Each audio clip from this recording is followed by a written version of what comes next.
Thank you. Hello, guys, and welcome back to another cold episode. I did click that button. I just didn't. It didn't go through. Tragic. Anyway, boo. Let me do that again. Actually, hold on. Boo. There we go. Hello, guys, and welcome back to another cold stream. On today's stream, we are talking about worlds for Yu-Gi-Oh! We're going to be jumping into ban lists, formats, etc., etc. We're going to talk about all of the world stuff. Starting off here with Master Duel, but yeah, we're talking about best decks, etc., etc., etc. You know what we're doing, right?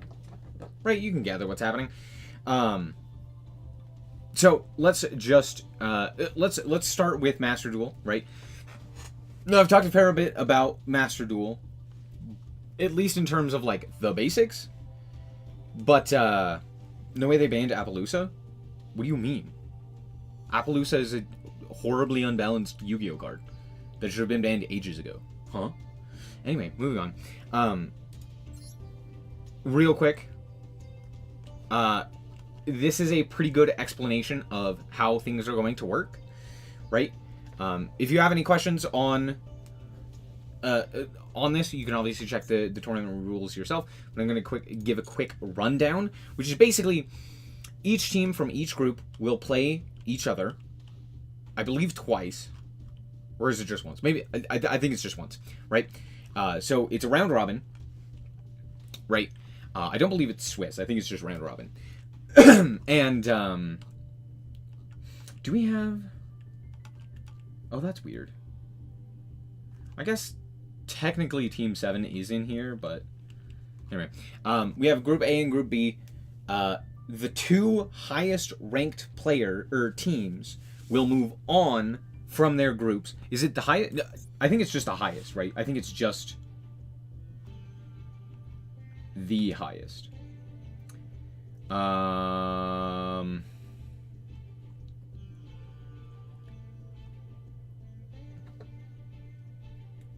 Have the same total for 1 through 3.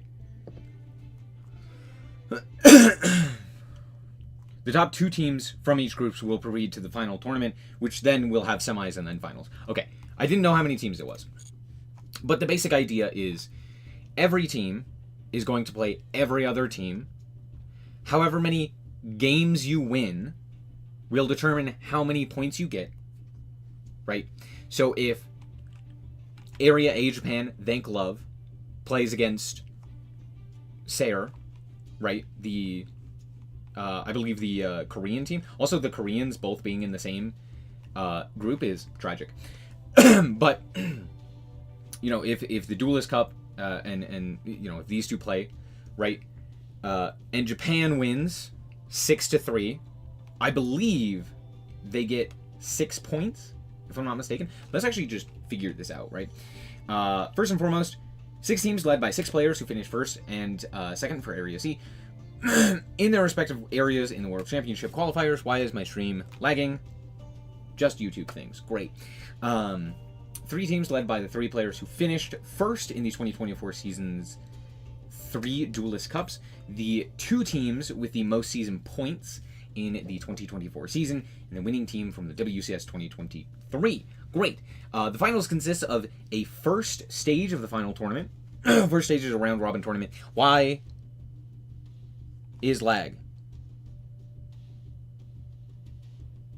What's happening? Anyway. Is it 2 round-robins?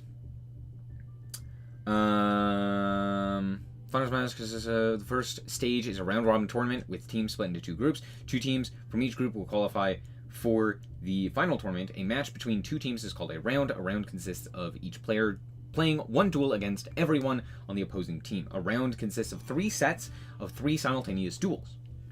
During rounds, players can talk.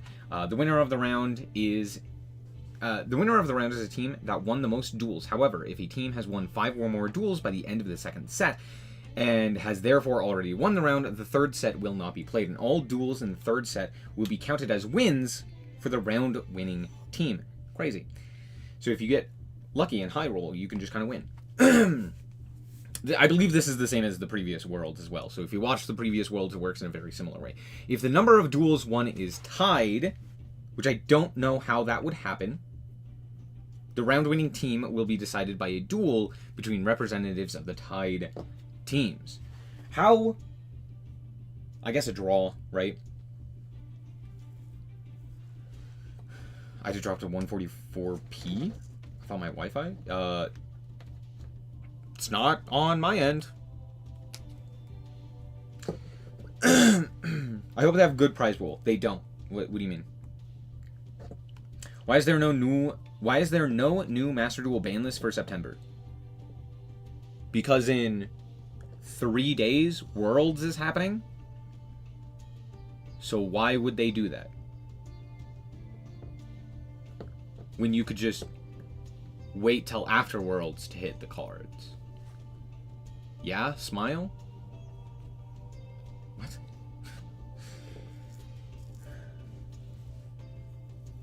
Theoretically, each team could have 1 win and a no result. Which is a draw? What's a no result? Is that like it goes to time? Anyway. We've talked a lot about how decks work, so we're going to kind of skip that. The finals first stage. In the first stage, teams will be grouped. The 2 teams from each group, top 2 teams from each group will proceed to the final tournament. The rankings within each group is determined by the following: number of rounds won, first and foremost. So if you win more rounds, no matter what, it does not matter how many duels you win. If you win all of your rounds, you win. Move on. However, second is most individual duels won, and then duels won by the team leader. And then if 2 teams still have the same total across the board, a duel between team representatives will be played to decide which team places higher. Representatives will be selected by unanimous decision within each team. Coolio. No result, duel in progress. Okay, so that doesn't tell me... is that basically considered a draw? How would that happen? Is that due to time? Is that due to some other shenanigans? That's basically counted as a draw, I would imagine, right? But what is a no result? That doesn't explain... I don't know what a no result would consist of. Because the thing is, it's Worlds. You can just give more time. You could be like, oh, there was technical difficulties here. Play the second game. Like, replay this match. Like, that, they can do that. They're not going to because they're stupid. But theoretically, it realistically shouldn't matter. Anyway, final tournament. The top 2 teams will proceed to the final tournament. And then the 4 teams will compete in semis, and the 2 winning teams will advance to the championship match, basically playing out the same way. The winning team in the championship match will be the winner, yada yada. When the winning team is determined, all other duels taking place at that moment will be terminated. No result as in no result yet. Master Blaze, you are not explaining yourself. Yes, no result yet. Great, awesome. That doesn't explain anything. What do you mean? If they have 1 win and a no result. What is a no result? If there's not a result yet, would you not just play that game? How do you get that? I can understand a draw happening, and that would determine, but there are 9 games being played. You have a win or a loss across those games. The third option is either a draw.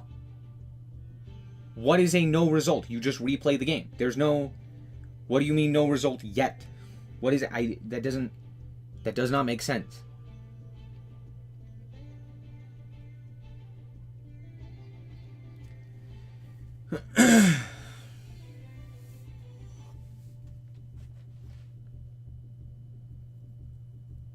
Extremely unlikely that both players have 8k when time is called, or a cancelled duel due to XYZ reasons. Okay.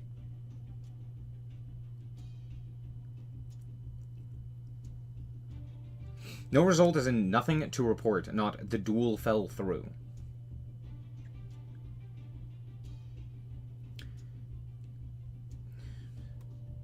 Yeah, so a draw, right? A null game, right? But like you could still just what? It still doesn't make sense because you just replay the game. Yeah? Why would you not just replay the game? Yeah? Unless, again, time is called, in which case it's a draw. Right? So it's like, yeah, you have win, draw, loss. What the hell is a no result? If it's a no result, it's a draw. It's a draw. It's a draw. It's a draw. It's a draw. Just call it a fucking draw. I hate. Why do we have it? Thank you. My brain is. I hate it. Player 1 attempts to. What? What is SS? Spectral Summon? Player 2 activates Maxi. Player 1 punches the monitor and breaks it. Equals no result. Equals a draw, right? Actually, that would absolutely be a loss on the first player's part, right? But yeah. Forget I said anything. They have ways to alleviate draws.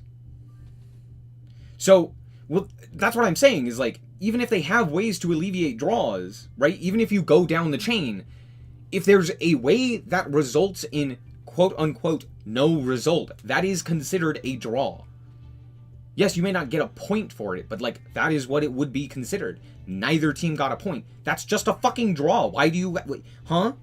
You don't need to make it complicated. Why would Konami do that? Yeah, yes, you can alleviate draws all the way down. That's fine. You can determine winners and losers very easily all the way down as much as you want to go. But at some point, there's going to be something that happens where you're just like, well, in case of something happening, it's a draw. Anyway, I'm now having a stroke because Konami apparently doesn't like to use the terminology of draw, even though that's exactly what it is. Because again, Konami hates you. Even mobile games have prize pools. Konami is so greedy. I mean, you're not wrong. But saying mobile games have prize pools is... it's not really a point. Causing other effects. My communication. It's fine, Blaze. I understand, but I'm not mad at you. Don't act like... I'm trying to not express my anger or my frustration at you. I'm trying to get across that, like, it doesn't make sense for Konami to consider things this way. And it's like, just have a clause that's like, cool, here are your wins. Here's how you win. Here's how you lose. You go down the chain. You can win in all of these different ways. You can lose in all of these different ways. These are counted as losses. These are counted as wins. Yada, yada. And in the inevitability that these aren't enough, it's a draw. And it's that simple, and it's super clean and concise, and it's not a no result, which is just frustrating because it's like, oh, no, there was a result. You're just acting as if there wasn't, right? Because like a draw or neither team getting a point is a result. That is something that happens, right? So it's just a draw, right? Anyway. Beside the point. Anyway. The point is that the format is pretty simple. It is a six team group. Each team plays each other team. Whoever comes out with the most match wins is going to be the highest rated, going down from most match wins to most game wins to most to most individual team leader wins to so on and so forth. And there's a bunch of ways to determine draws and stuff like that. Ultimately, resulting in the top two players, or the top two teams, moving on to the semifinals, right? I believe each team can get... I believe each team can technically receive 6 points, right? I think 6 points per is the maximum amount of points that you could possibly get, right? Because it would require you to lose 2 in the first 2 sets and then win all of the others. Because you would have to at least lose 2. Otherwise, as soon as 5 happen... No, sorry. Forget I said anything. You can win 9. No. 8. 9? 9. you can win 9. So each team has a potential of 9 points to get per game, but each win of a match is more important. So winning a match is more important. Doesn't matter if you go, 5-4 in all of your matches and your opponents go 9-0 in 4 of them and lose the 5th, you will be the higher rate, even though you've technically lost more games. The match win is more important than the individual win. Hopefully that made sense. But basically, number of wins as a team is way more important than number of wins individually. And that's how you determine the ranking. And there's 2 of those. Top 2, move on. Coolio.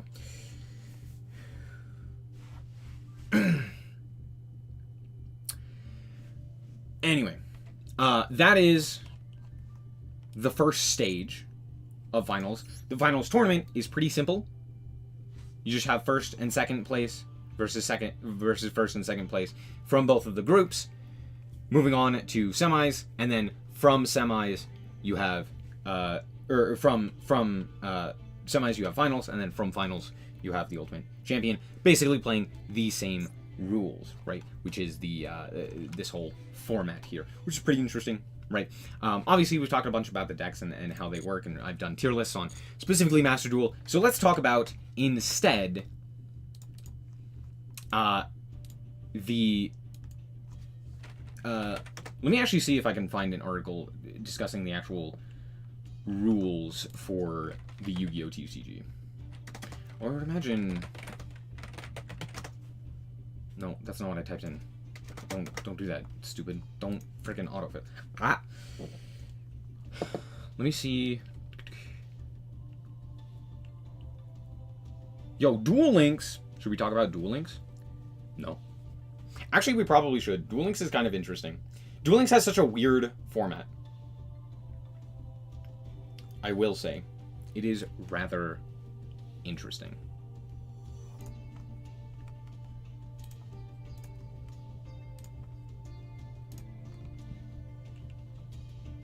Huh?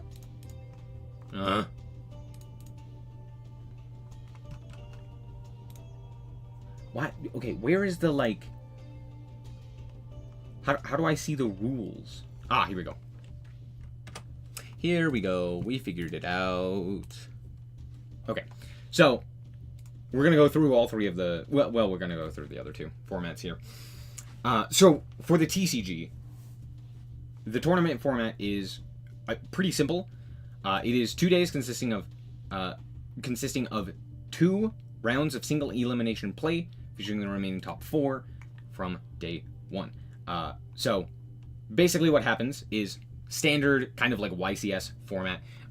Each round consists of 1 match, first to 2 out of 3 duels, moves or gets the point.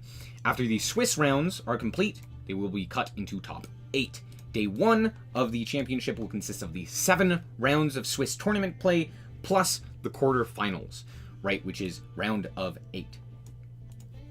Right. I don't know why there's a question mark here. They are questioning themselves. They're like, maybe it'll happen. Very funny. Day 2 is going to be the single elim top 4. So semifinals, finals, which seems to be the case for basically all of these, right? Day 2 is semifinals and finals. It's the finals, right? So pretty standard all in all, right? The only difference is that day 1 consists of a single elim bracket and not just Swiss. So there you go. Duelists may only use the deck which they registered for the TCG World Championship. Now, notably, it is the TCG World Championship and not the OCG World Championship, which we'll talk about in a second when it comes to ban lists and stuff like that. Cards that are not listed cannot be used. Cards switch from side deck to main deck or vice versa must be returned to the original deck as written on the deck list prior to the beginning of each match. And they're not allowed to swap cards in the first duel of a match. Dueling tournament, first one to press the skill button wins. True.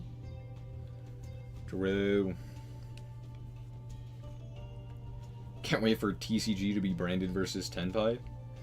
Honestly, we thought like it was chalked for for Worlds last year, right? We had like, what did we? No, we actually Worlds last year was wild. I don't think anyone was really prepared for what was happening at Worlds last year, but Dragon Link ended up taking it, even though everyone was like, "Nah, Dragon Link's terrible." So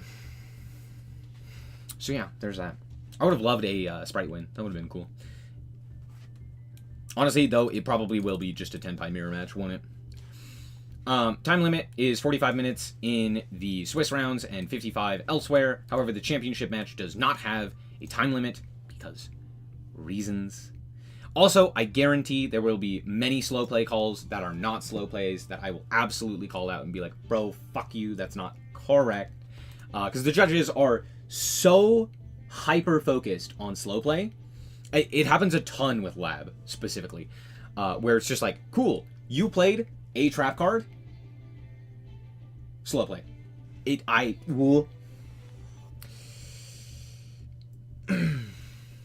Was it Sword Soul as the other one? Oh, you're right. Because Sword Soul, I think I distinctly remember the Sword Soul player like barely making it into Top Cut, and then in Top Cut had god hands. Except for in that final game where Dragon Link just like slaughtered him. Dragon Link was way better than Sword Soul, but to be honest, that metagame was just bonkers. It made no sense. No one was prepared for that because it was just abysmal. Which I think is unlikely to happen here. I think we know what is expected in the TCG. Anyway, this includes intervals between duels, which is hilarious, which is side decking and shuffling, and the time it takes for a judge to make a ruling, or for translators to translate duelists' questions. Time rules are hilarious. Depending on the situation, the judge may opt to extend time, but this is not guaranteed.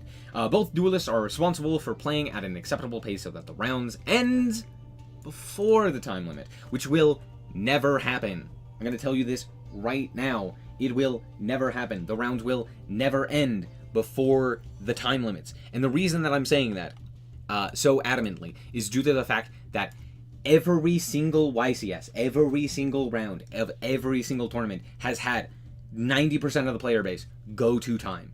It is not feasible to play 3 games of Yu-Gi-Oh! In 45 minutes. OCG is better than TCG right now in this format. In what consideration?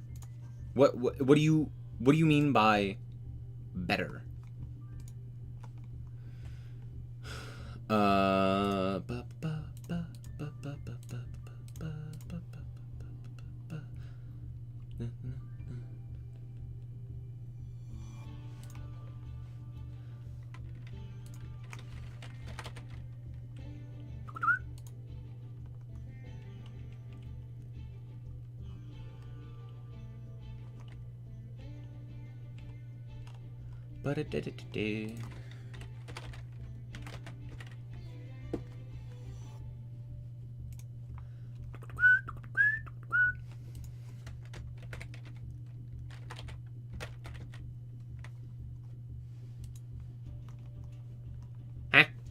Hold on. Grass is legal at Worlds after like 6 to 7 years. That is true. Can't call a format that has maxi legal better than one that doesn't. True.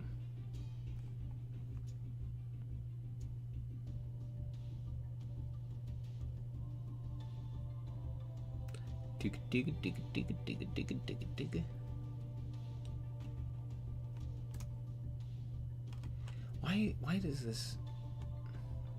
this way?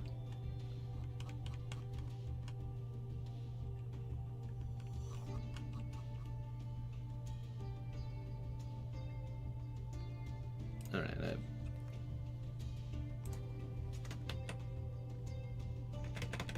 No.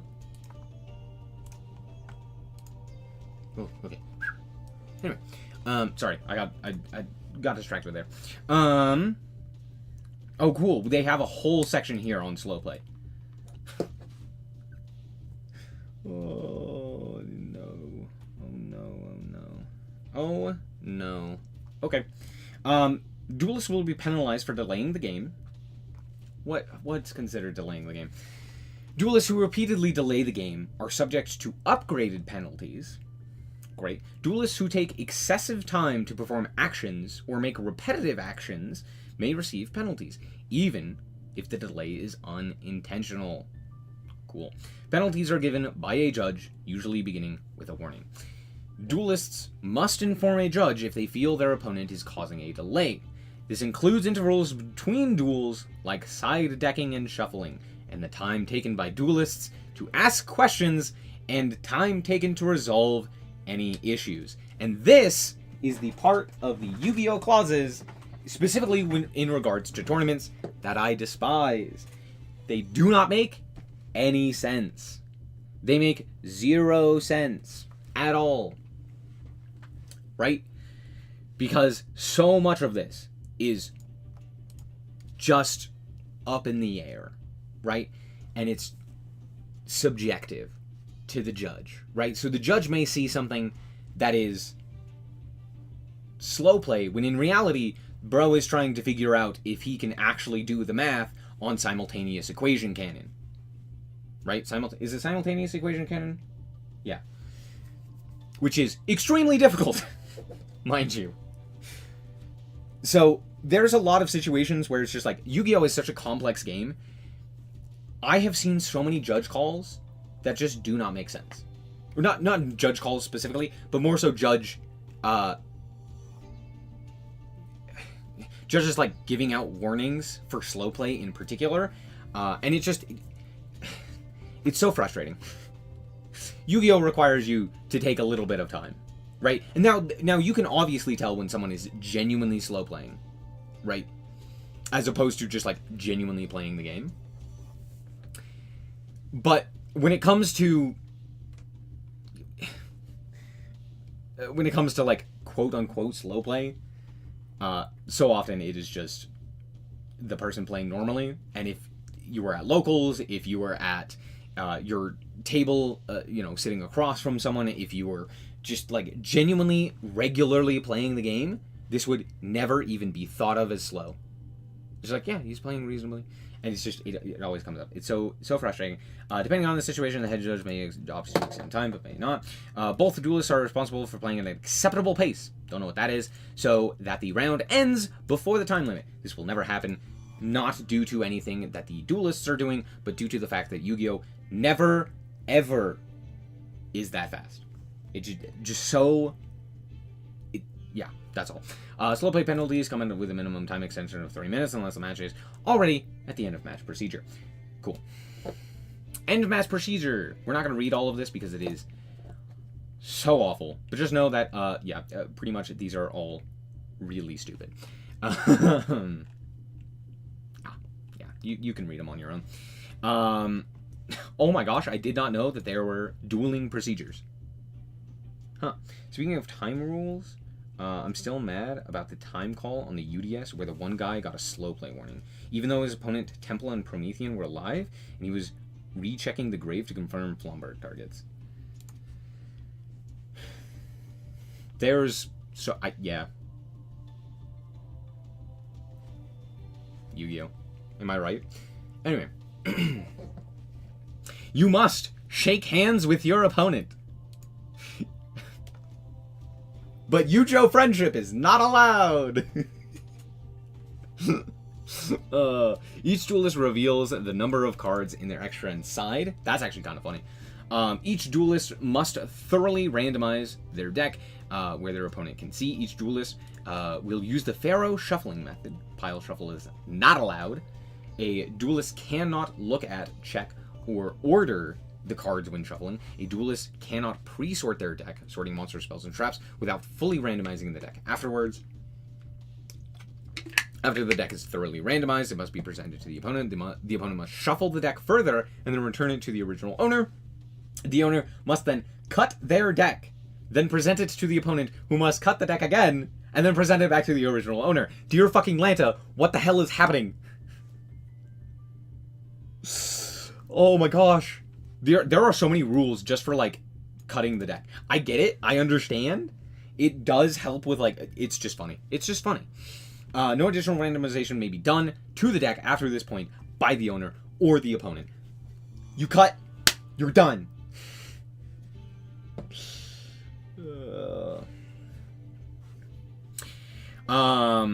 They're resolving multiple search effects in a turn, they will not shuffle after each individual search effect.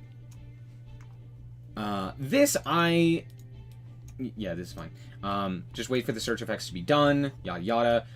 Judge will make the final randomization of all shuffling during quarterfinal on day 1 and semifinal championship match on day 2. Cool. Hygiene. This will be a live streamed event, streamed globally, for each duelist representing their country and region in front of hundreds of thousands of viewers. Well, from around the world. Duelists should be showered and appropriately groomed. Neglecting to wash or put on clean clothes contributes to an unpleasant atmosphere at the event. Duelists who neglect self-care to the point that they are negatively impacting the tournament may be asked to correct the issue to continue in the event. Hilarious. Also, what's up, Jam? How's it going? Oh, hey, Murkrow. Didn't see you show up.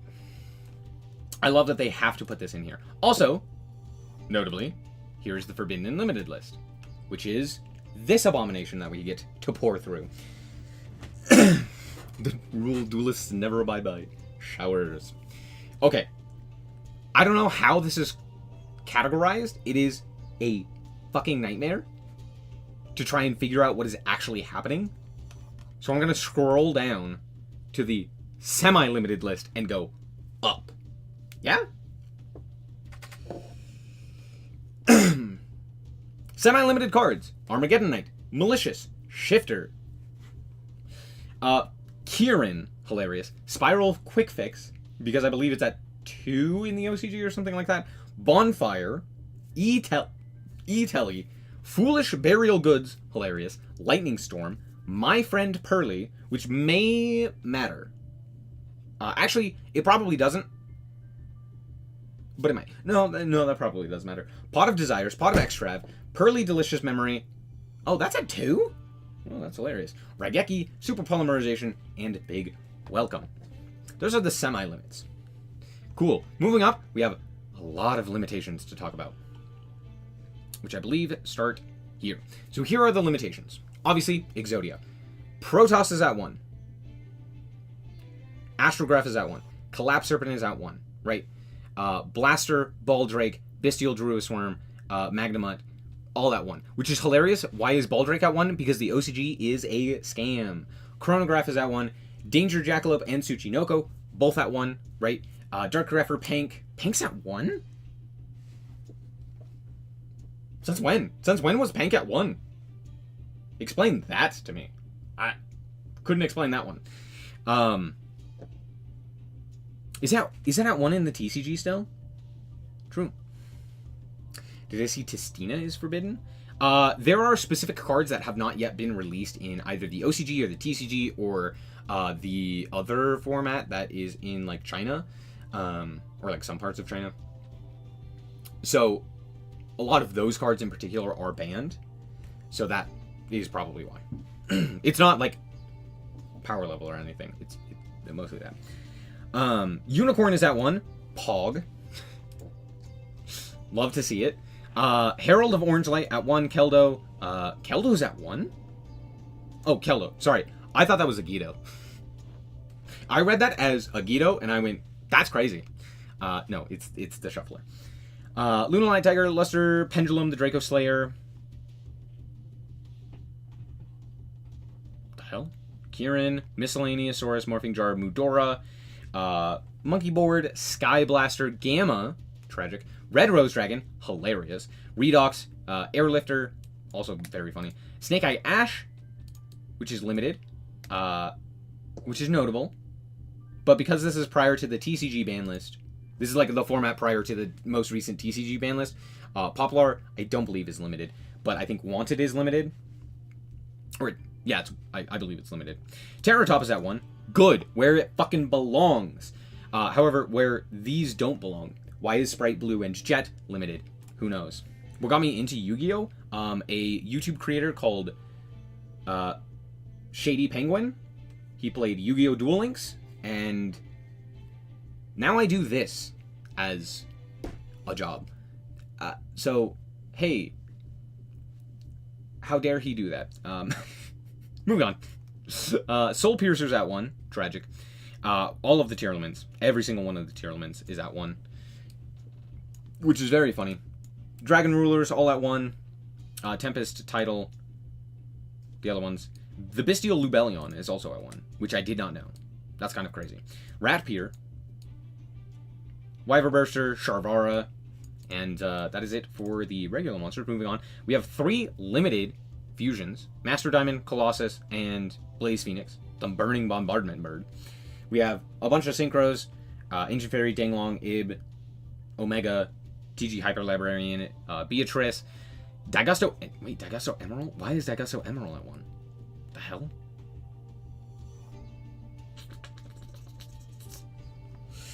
It's a crit! Yeah!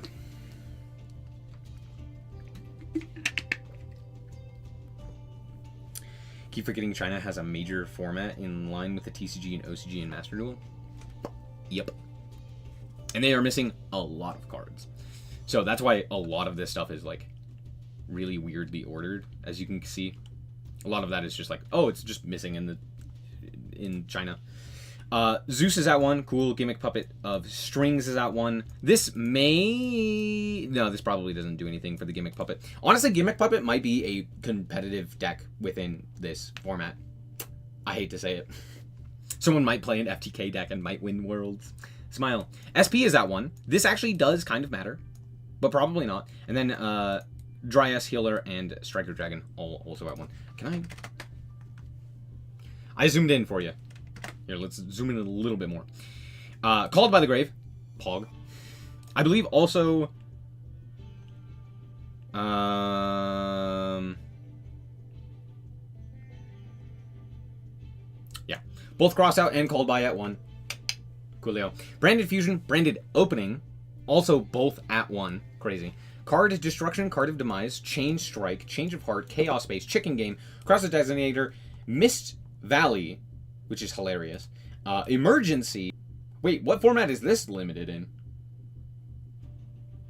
The OCG limited Emergency? That's crazy. Dragonic Diagram, Final Countdown, Foolish Burial, Fusion Destiny. Fusion Destiny is at 1? That's hilarious. Gateway of the Six, Gold Star, Harpy's Feather Duster, Infernity Launcher, Instant Fusion, Into the Void, Magical Midbreaker Field. This card's at 1 as well. Dang. Mass Change 2. What are all these cards at 1 at? In what format are these cards at 1? That's hilarious. I know Into the Void is a TCG thing. The gimmick hits are weird. They're rogue. They're an FTK. They literally kill you, and you can't do anything about it because the hand traps don't work. Because of the field spell. That's why they're limited. The cards are limited to prevent the FTK. Too bad it doesn't matter, but like that's the idea, is to stop the opponent from literally killing you before you can do anything. So, there you go. What is happening? Anyway. Monster Reborn, 1 Day of Peace, 1 for 1, Pot of Prosperity, Pressure Planet Wraithsoth, Primal Seed. Okay. Pearl Rhino, Sleepy Memory, Eepy, Reasoning, Rhoda, Runic Fountain, Song and Summoning. Well, it's not going to matter that Song and Summoning is at 1, let's be honest. I still think Tenpai is probably... it's probably still Tenpai Snake Eyes, right? In the finals. Hooray. Woo. Sekka's, Set Rotation, Hornet Drone, Splash Draw, Sprite Starter, Terraforming, Wanted.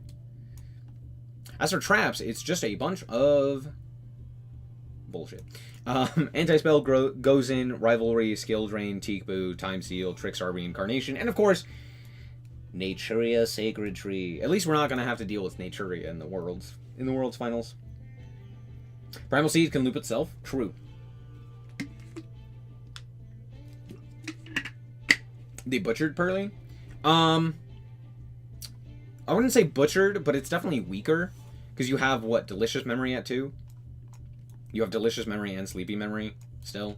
So, it's definitely weaker, but I wouldn't call it butchered. At least in this format. Okay, and now we have a whole bunch of banned cards. Basically, all of this are, like, exclusives, right? So everything from Mimigul Room up are things that are not in some format, right? I don't think there's anything too notable here, right?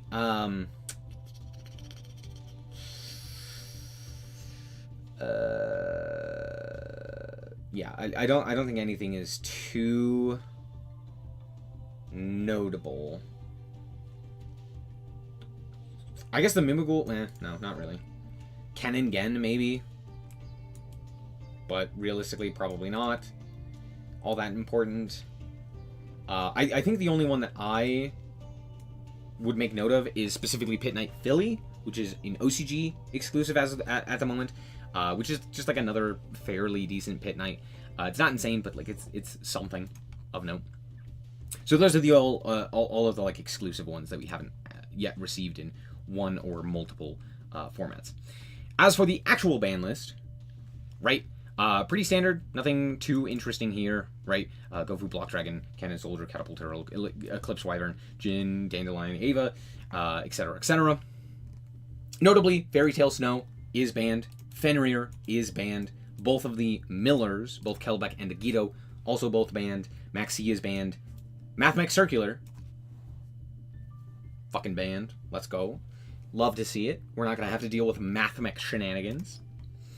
Spiral Master Plan is also notably banned, alongside both Substitoad and Ronin Toadin, which is kind of funny.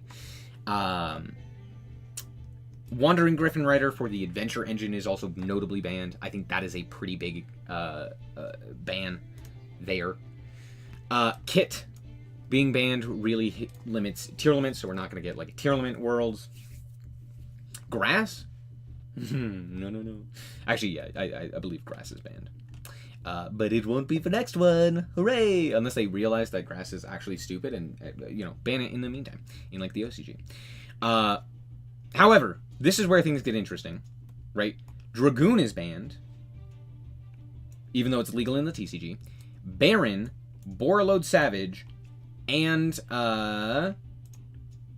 Apollosa. No, not Apollosa. The other one. What's the other one I'm thinking of? It's banned in the OCG.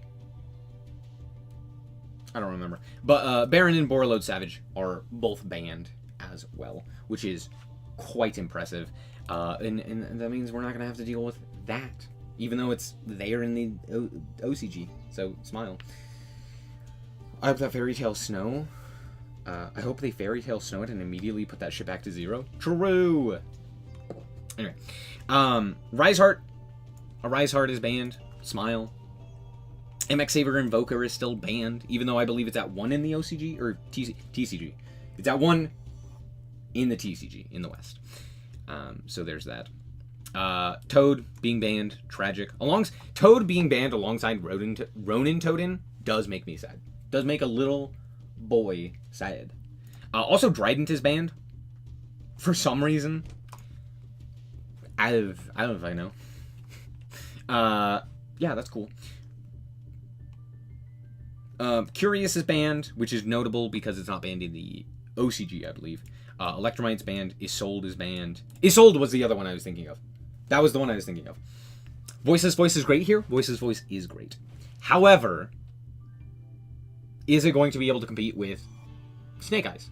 Snake Eyes is still really powerful, right? I'll explain the Snake Eye limitations here in a second.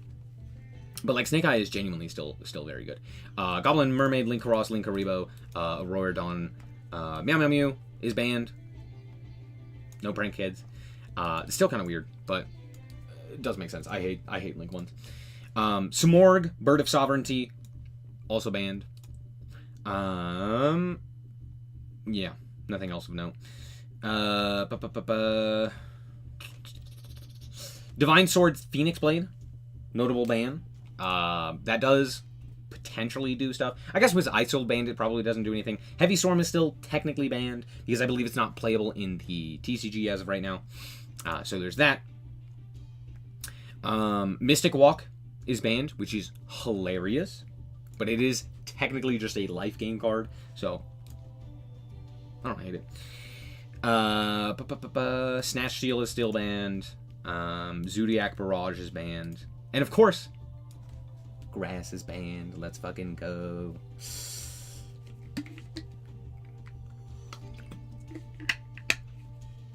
The Flower Warrior and Robot Dragon Synchro should be free.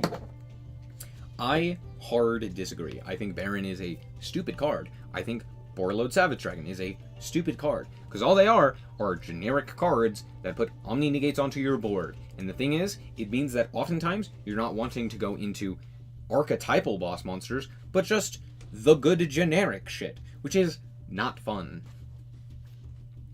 Or I should say it's not as cool. Appointer is banned, Expulsion is banned, Imperial Order is banned, Last Turn, Life Equalizer, Magical Explosion, Rainbow Life is banned. I could not express to you why this card is banned, but okay. Red Reboot is banned, Pog. Return, Royal Oppression, Self-Destruct Button, Sixth Sense, Summon Limit, Trap Dust Shoot, Try and Guess. Okay. Ultimate Offering, and Vanity's Emptiness. I don't know what's with all the life gain shenanigans that's going on that they decided to ban, but they decided to ban a few of it, which is kind of interesting. But, notably, I do want to talk about the actual Snake Eye list and what it currently looks like in at Worlds, right? So, it looks like it looks a lot like what we currently have within Master Duel, which is the one Wanted and the one Ash, and that's it. Technically, Bonfire is also at 2, which again is pretty much what we have in Master Duel. Now, had this come a little bit later, or more specifically, had the ban list for the TCG come a little bit earlier that hit Snake Eye, we would have had Poplar at 1 as well, but that would have been it in terms of limitations. So, realistically, yeah, Snake Eye is still the best deck, and it's not close. This is with the Fiendsmith stuff, this is with pretty much the power level of Snake Eyes that we already have. Actually, I believe Snake Eye Ash is at 2, if I'm not mistaken, right? Snake Eye Ash is at 2? No, I was incorrect. It is at 1.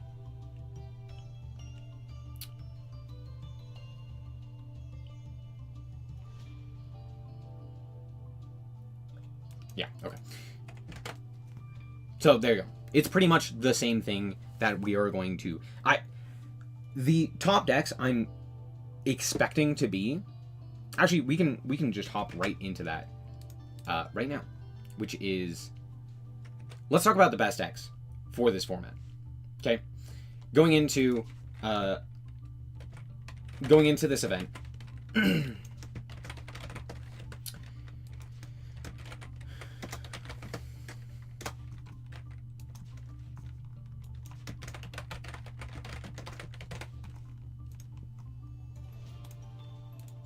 Sorry. There we go. I have 4 tiers. We're going to do the 4 tiers. This isn't technically everything that is realistically playable, right? But I do want to talk about them, because these are the ones to keep an eye on, right? First and foremost, we do have to talk about Snake Eye. Just Snake Eye in general. Both Fire King Snake Eye and Snake Eye Fiendsmith are still insanely powerful. They are extremely good. They have very minimal limitations to them. If we look at the OCG as of right now, right? If we go to Road to the King, and we look at the most recent metagame report, we can see 2 decks dominating. It's Snake Eye and it's Tenpai. And if you're not playing either Snake Eye or Tenpai, you're not really playing Yu-Gi-Oh! Oftentimes, right? So, with that in mind, right, these are the limitations that we are expecting for Snake Eye, right? This is pretty much a Snake Eye list, right? Obviously, we're not getting, like, the Molcharmy. Well, actually, no, we do have this Molcharmy. Or not this Molcharmy, the other Molcharmy. The, Pirellia? Whatever it's called. We don't have, like, the good Molcharmy that is being played in the OCG, right? But we do have the other one. So, at the very least, we'll have the Molcharmies. But for the most part, it's still just Fiendsmith Snake Eye, right? Also, disgusting. That's a Vanities. Yes, we don't have the Azamina. Yeah, it's not quite the same. We're missing, like, a few additional search cards and stuff like that. It's very minimal, but for the most part, it's still basically the same thing that you would expect. Tenpai got slightly worse, but Tenpai basically is playing this, which is pretty much the exact same, right? I guess except for they don't have a red reboot, but oh no. What are they gonna do? Oh no, the one red reboot. Who cares, right? For the most part, nothing has changed with Tenpai. So the two top decks in the OCG basically didn't receive any hits, right? As far as the TCG goes, right, because of the banning of Max C, does this change anything, right? Does this change some of the top decks? Well, if we go to... I clicked the wrong button. If we go to YGO Pro, right, and we look at the most recent YCS, which it would be nice if I could find it. Wouldn't it be nice? Let's go to... Where is the thing? Tournament breakdowns.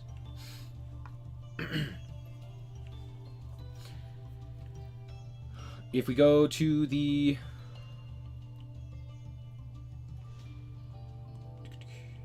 Where's the YCS? Okay, hold on. Hold. Tier 3. Yeah, YCS Sacramento. This was Snake Eye prior to the limitations, right? This was the format. This is the format that we are expecting. UL, Tenpai, Snake Eye, right? What got hit? Not UL. Not, like, kind of Tenpai. A little bit Snake Eye. Okay, so what are going to take up those slots, right? Well, according to this, Runic, Memento, White Forest, you know, maybe a few things here or there. There's not, like, a good set of decks that are going to show up.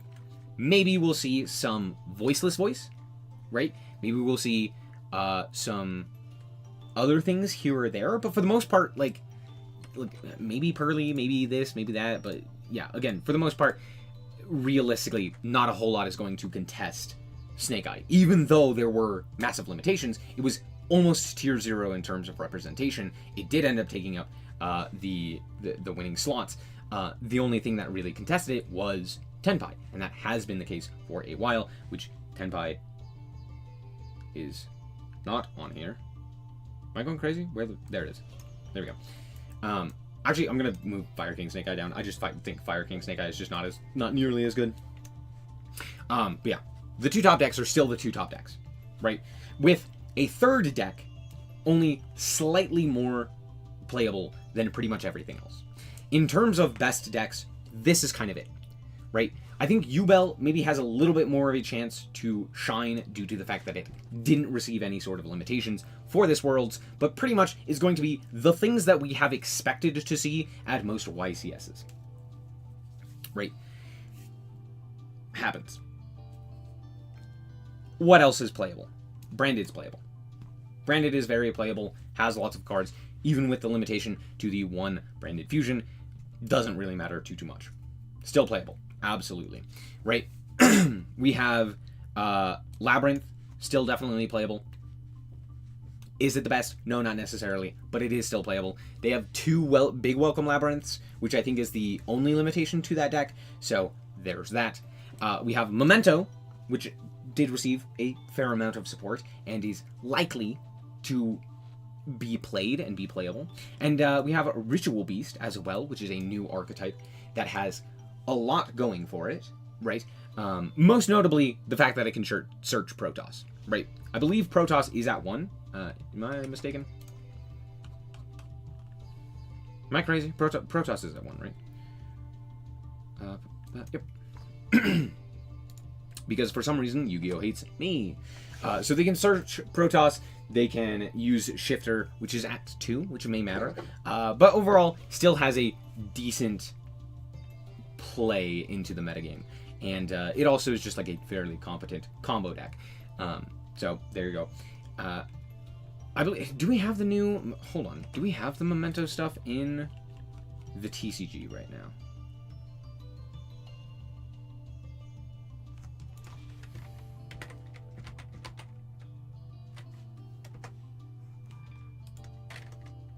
No, we do not. Or, yes, we do, sorry. Yes, we do. So yeah, the Memento stuff I think is going to do fairly okay, right? But not insane. And honestly, that's kind of it. Oh, sorry, Gimmick Puppet. Gimmick Puppet I'm also going to put in tier 2 because it doesn't... They could still... Well, you know what? Actually, no. I'm not going to do that. I don't think it goes there. So that's pretty much it. Right? You could argue things like Voiceless Voice and White Forest could also go up there.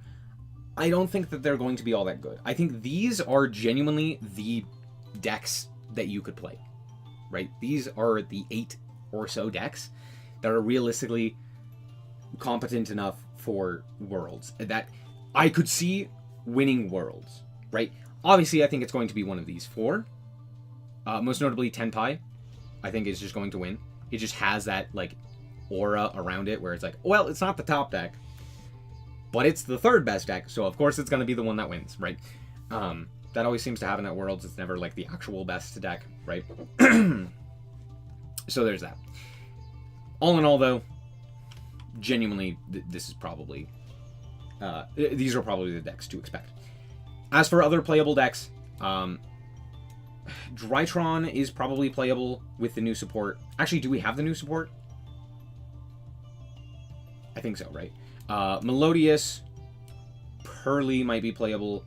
Gimmick Puppet, FTK. We don't have the new Centurion stuff, so that's not there.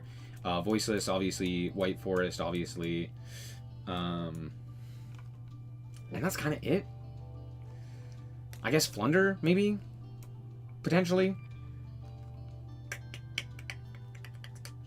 You could argue Salad, but I really don't think it's all that good. We'll say Salad also has potential. All of these... sorry, excuse me. All of these have potential to get top cut. To get top 8 out of the world's competitors, right? And I believe Jessica, whatever her name is, I don't know her last name. She's not playing anymore, so I don't think Plant Link is a threat. Just saying. I don't think anyone else is going to also play Plant Link. Just straight up. Literally everything else is in everything else, right? All of these are competent in one format or another, right? But with both formats, they're pretty bad, right? With both formats, Banlists, they're pretty bad. I guess you could argue, like, Unchained Fiendsmith could potentially do something, but I'm not gonna. We don't have the new Centurion card, so Centurion's not up there. Rescue Ace is neutered very heavily. Runic Stun is pretty heavily neutered. Basically Runic anything is pretty neutered due to the one fountain. Sprite is basically unplayable with 1 jet and 1 blue. Tier is basically unplayable with Kit banned, as well as all of the limitations to the other cards, all being put to 1. Ice Barrier is a joke anyway. Kashira has no Fenrir, 1 Unicorn, no Arise Heart. There's no way you could play that deck. It's not really a deck. Vanquish Soul is just bad. Infernoid is just bad. Pendulum is not real. Chimera Fiendsmith is also not real. Dragon Link has a lot of cards limited and are very heavily restricted. And unlike last time, where the metagame was neutered heavily going into Worlds, in this Worlds, the metagame is not neutered enough for something like Dragon Link to pop up and still be competent. So yeah, for the most part, this is more or less what I'm expecting. Yeah, honestly, I'm not excited for this Worlds in terms of the TCG. Where's MathMech? Dead. Circular's banned. What do you mean? It is gone. Obliterated. Turned to ashes. What's up, Andy? That's why Salad's on here and not MathMech. Because, of course, MathMech is banned. MathMech Circular is banned in the TCG. So it is banned in Worlds. Or at Worlds. So there you go. Yeah, I don't think I have anything else to say. I feel like this is a pretty cut and dry Worlds, where it's like, yeah, we know what the top decks are. They did not hit Snake Eye nearly enough going into Worlds for it to shake up the metagame, right? There you go. Even if we did have the new ban list, I don't think my ideas would change. I think this would still be my tier list. Even if we had the new ban list for the TCG, the only thing that would change is is this. That's all that would change. I think the Fire King Snake Eye stuff becomes a lot better than the Snake Eye Fiendsmith stuff, and that's it. But I still think this would be good. But of course, this isn't with the new TCG ban list, with Poplar at 1, so it does nothing. So there you go.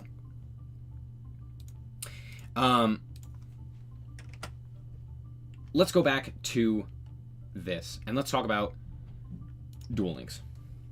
Actually, yeah. We've already done a tier list for Master Duel. Let's talk about Duel Links, okay?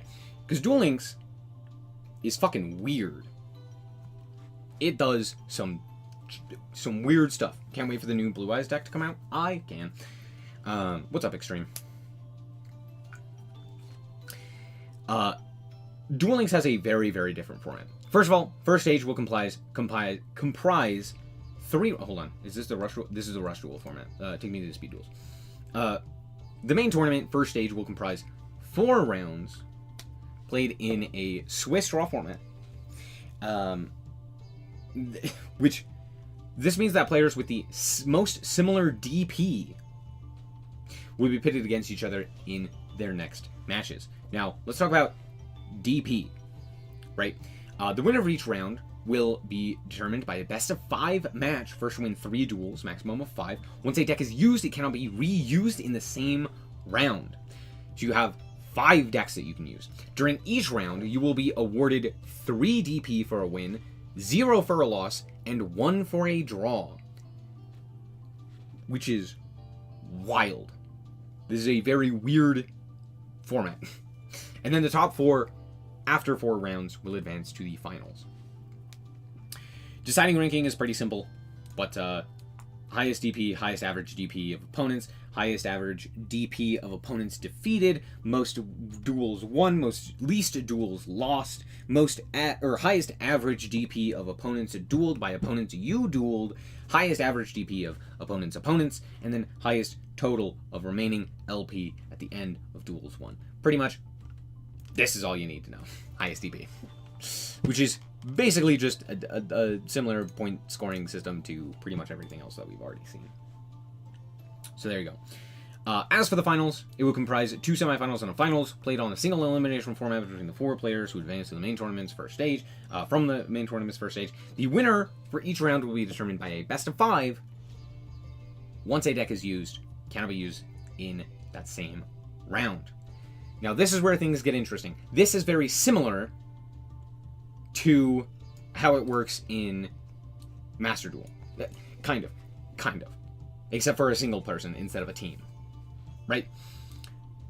The Forbidden Unlimited list is from August 9th.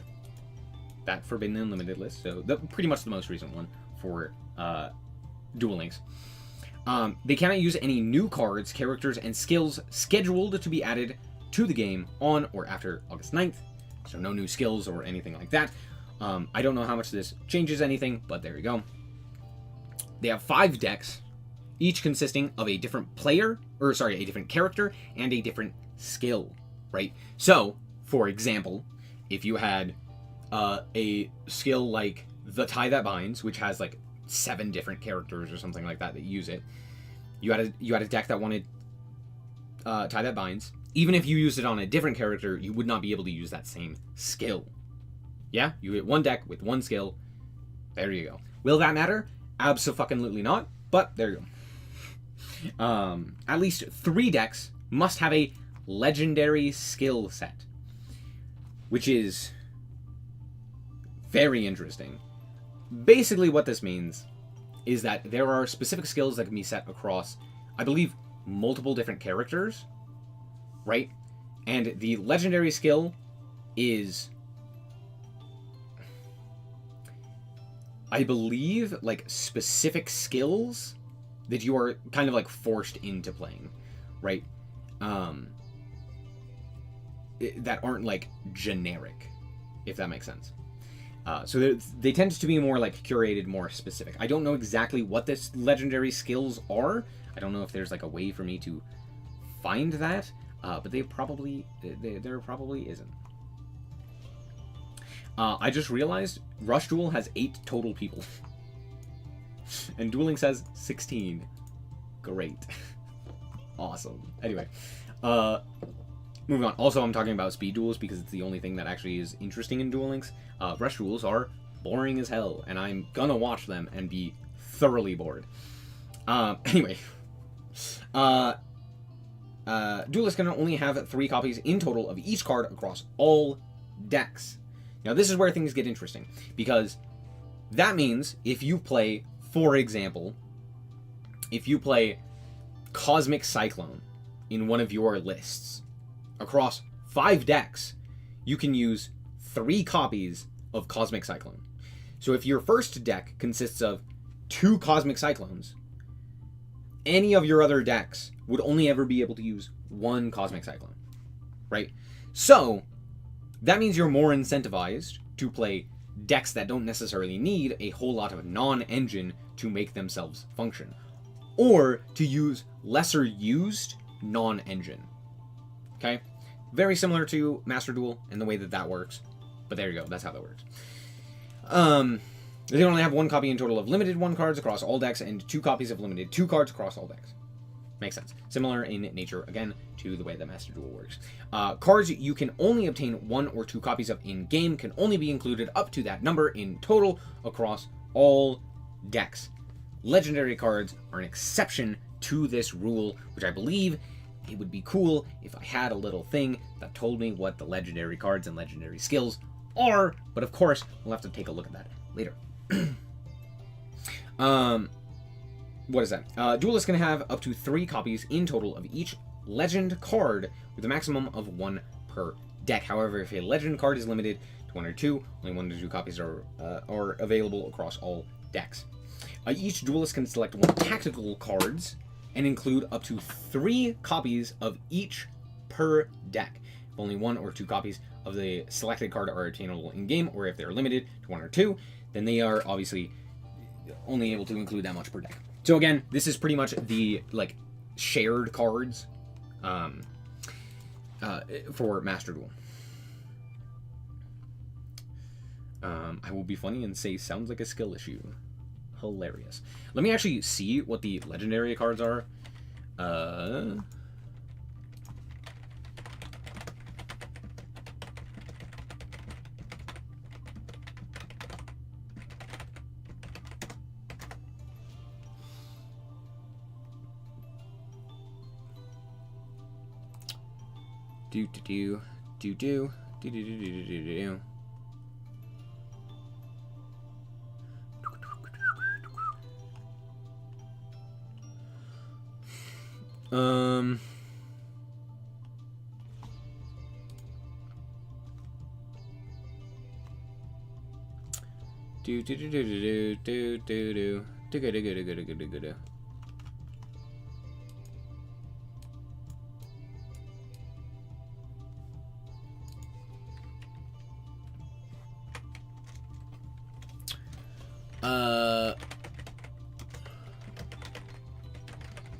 I could just load up Duel Links and see if there's something on Duel Links there.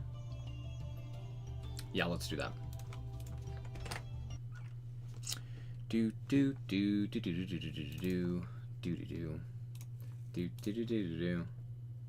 Because we need to find legendary cards and the legendary skills. And maybe in-game there's a little thing that tells us. I have a question we can have a discussion with. What would you do different if you were in charge of the world's tournament? Preferably for Master Duel and TCG.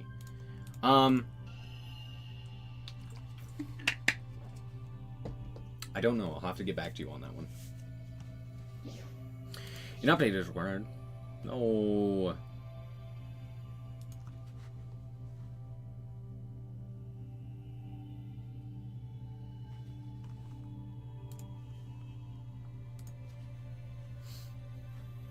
I just had a guy tell me that Ibli isn't a Garnet in Ubel because it can be destroyed and discarded by Gates and Pain. Yes, people don't know what Garnet means. Okay, yeah, okay. I guess it's No, no, yeah, that's just a hard garnet. Yeah, you just don't want to draw it. I guess you could, like... No. I was gonna say you could normal summon it and do something, but no, realistically you couldn't.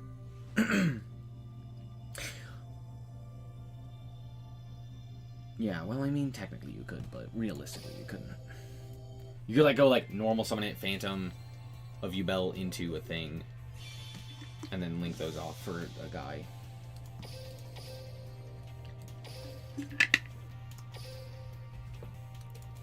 Yo, 100 gems. Look, I just...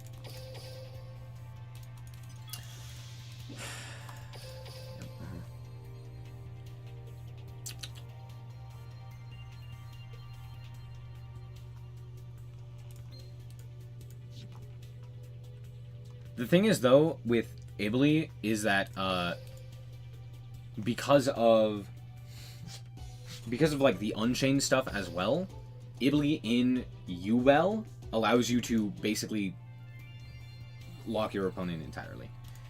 Because they can't walk into you because of the Yubel monsters having 0 attack. Right? So even if they were to walk into you with Nightmare Pain, they would have to walk into a Yubel monster to crash, right? So they can't actually crash. I don't care. I just want to see the stupid thing. I hate that this happens all the time. Oh my gosh. Just let me see the stupid... Who are you? I don't know who you are.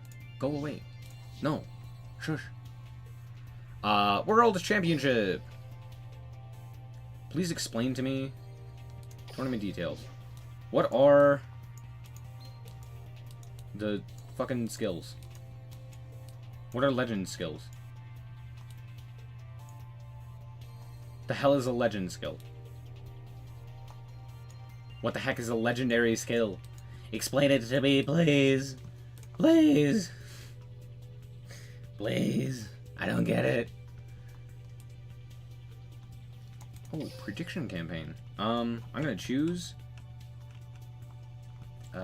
this guy. Vote for that guy. Yep. Smile. Oh, I can vote for 2. And this guy. I don't know. And we can vote for 1 guy from here. This one. Who fucking cares?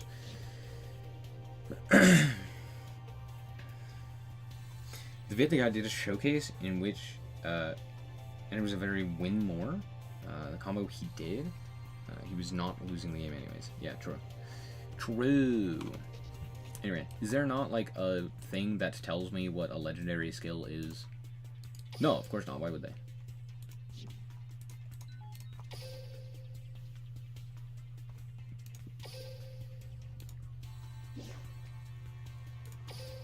Is there any information? Can I get information anywhere about what the fuck a legendary skill is? I opened up Duel Links for this. Help. Explain it to me, please. I don't get it. Bruh.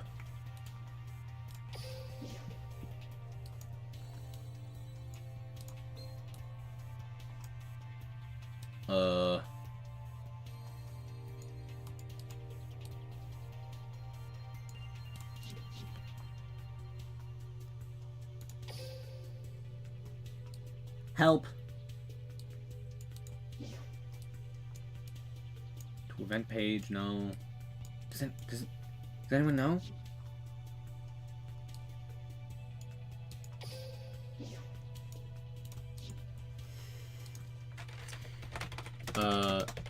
Duel Links Legend.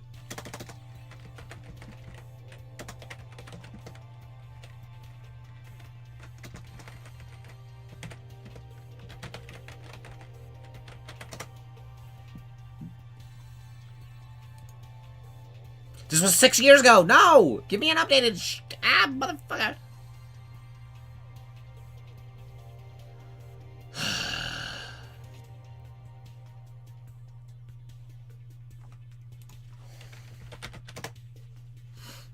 Please tell me Duel Links meta has the thing.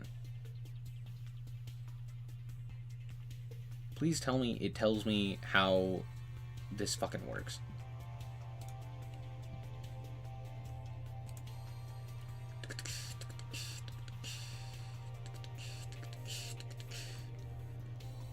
I don't see anything.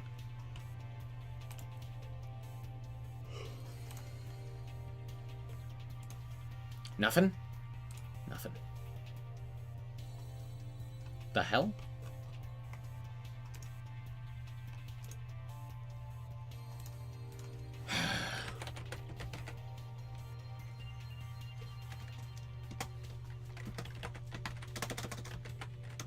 Oh my gosh. I can't type!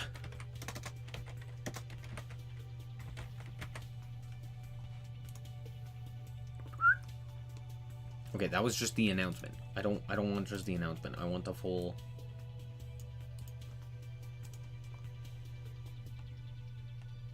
Oh, this tells me nothing!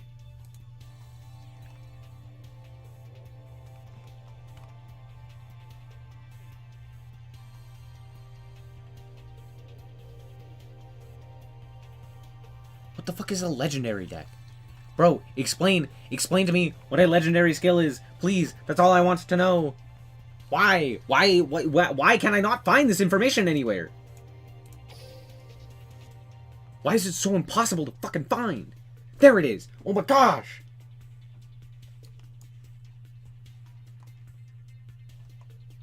No, this isn't even the... Ah! This isn't what I was actually thinking it was.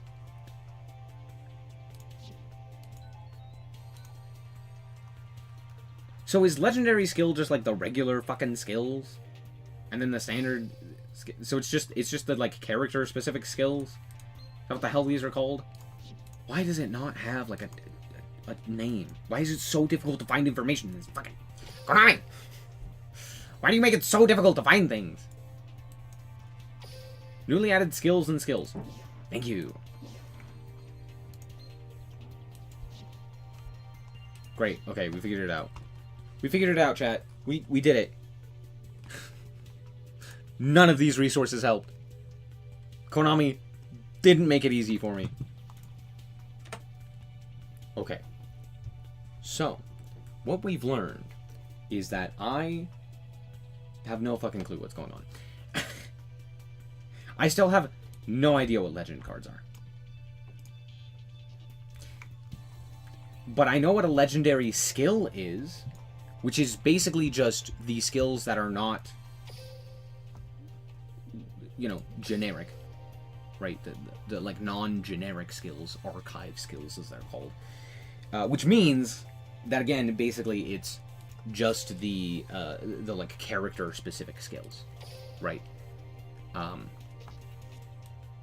So if you're, you know, you could have spell weaving or shadow weaving power and play Shaddoll as one of your decks, right? But then at least 3 of your other decks would have to be something like Mythic Depths as your skill. I know no one cares because it's Duel Links. I get that. Stay with me. Stay focused. It's okay. Just, I swear this is interesting. Mostly because of how obscenely awful this is to try and figure out. It's so funny how bad this is. Wait, Lunalight, or not... Well, yes, Lunalight. But also, Lyrilisk is here. Wait, that's crazy. Wait, I want Lyrilisk. Lyrilisk is crazy. Wait, we might have to play Duel Links.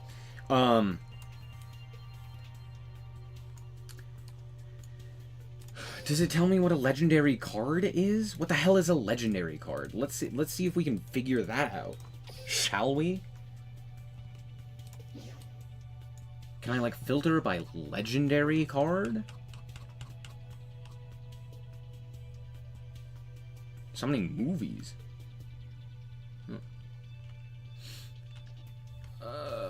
The answer to that question is a resounding no. What the hell? What is a legendary card? What does that mean? Is that just in reference to Rush Duels? It's in the Speed Duel area. That's why I'm confused. Because, like, I know legend cards in Rush Duels. Did they just copy and paste? I guarantee... Oh. I was absolutely correct. Literally... I'm pretty sure it's just a copy-paste. From Rush Duels.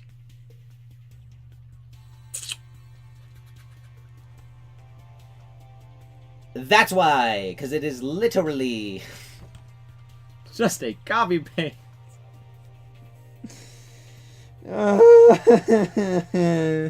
Please tell me that's in-game as well. Please tell me they literally copy-pasted it in-game as well for Speed Duel.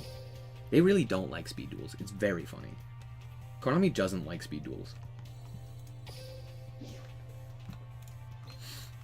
Please tell me it's in-game too.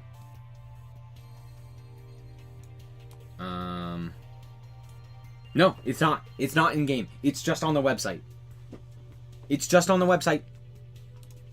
There you go. There you go. But there you go. My confusion was solely because I read it on the website instead of in-game because I didn't want to play Duel Links.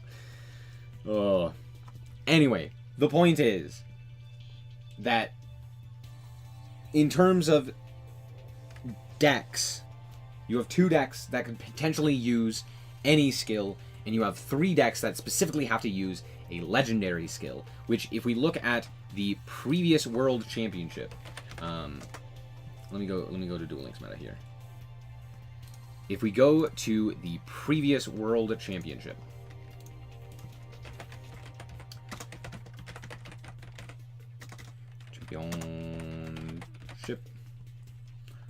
this one, you can kind of see what I'm talking about. So, if we look at the top decks, you have 3 decks. This one was 3 decks that are standard, and then 2 legendaries. And the legendary ones, I believe, are decks that are like, I don't actually know what it was. Because like this one had Speedroid as a legendary deck and Determination to Fight as a legendary deck. So I genuinely think it is just, I think they just chose and were like, this, and that was it. So, you know, there's that.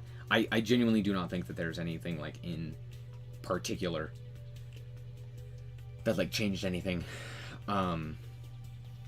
for, you know, standard as opposed to legendary, because like 3 effects is specifically just a playmaker and an eye effect. You know, all of these are, I guess this one technically has multiple Yuto and Yuya, but like I don't know. I couldn't tell you. I have no idea what the difference is. I would guess it's just archive skills, but I think realistically it doesn't matter, right? As long as 3 of the decks use specifically non-archetypal skills and instead use character-specific skills, it does not matter. But there you go. I will not be paying attention much to this, but there you go. That's pretty much it in terms of Worlds. We've already talked a ton about Master Duel, so we're not going to talk about that anymore. However, notably, I did want to talk about this in particular, which is a ranking for every single rank in Yu-Gi-Oh! Now, I've already done this before, but it's been a while since I've done it, so we're going to do it again. Also, hello, Dino.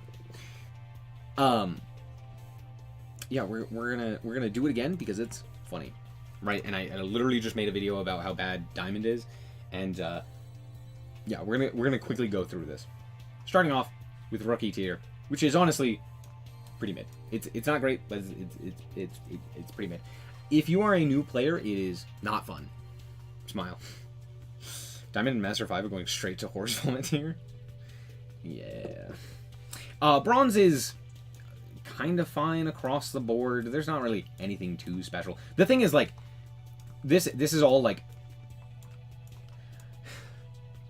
Rookie and Bronze are all the same, right? The difference between Bronze 1 and Bronze 5 is nothing. There is no difference. It is all just Bronze, right? Because you get out of there just by winning a single game. You climb the tier, which is so unbelievably easy. You could like blink and win a game. Like, it's cakewalk. Silver, I think, is fairly decent. just across the board. Again, silver is pretty much, I don't know why there's no silver 5 here, but that's fine. Silver is pretty much the same across the board, right? Not really too much is changed, right? Gold is where things get a little bit different and change depending on what individual rank you are in.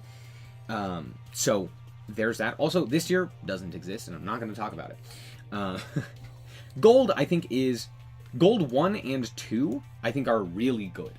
I think they're really fun because that's where people tend to get a little bit more interested in, like, just the idea of the game and tend to play a little bit more interesting of decks. The rest of Gold is fine. Pretty mid-tier.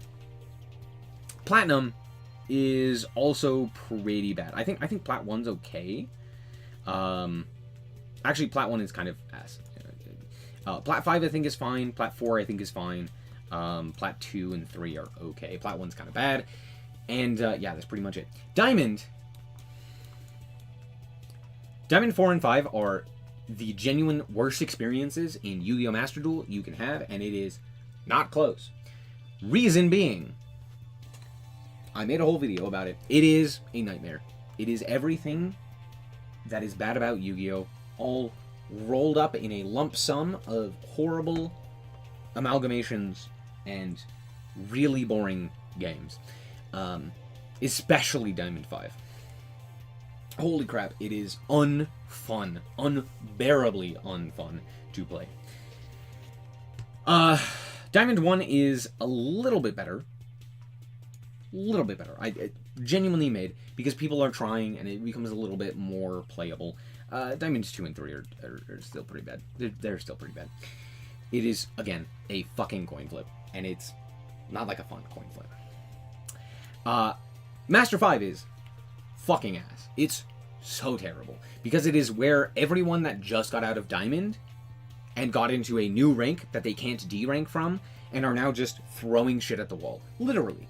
And including in your face. It's not very fun. It's not Diamond 5 levels of unfun, but it's damn close. Master 1 is also... Well, okay, Master 1 is in a weird spot, because now there's technically another thing that you can do once you have reached Master 1. So, like,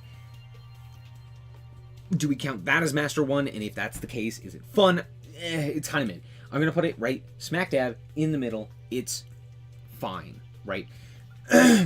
It's good if you like to be a little bit more competitive, but honestly, there's not really much of an incentive to do anything, so it's just kind of nothing.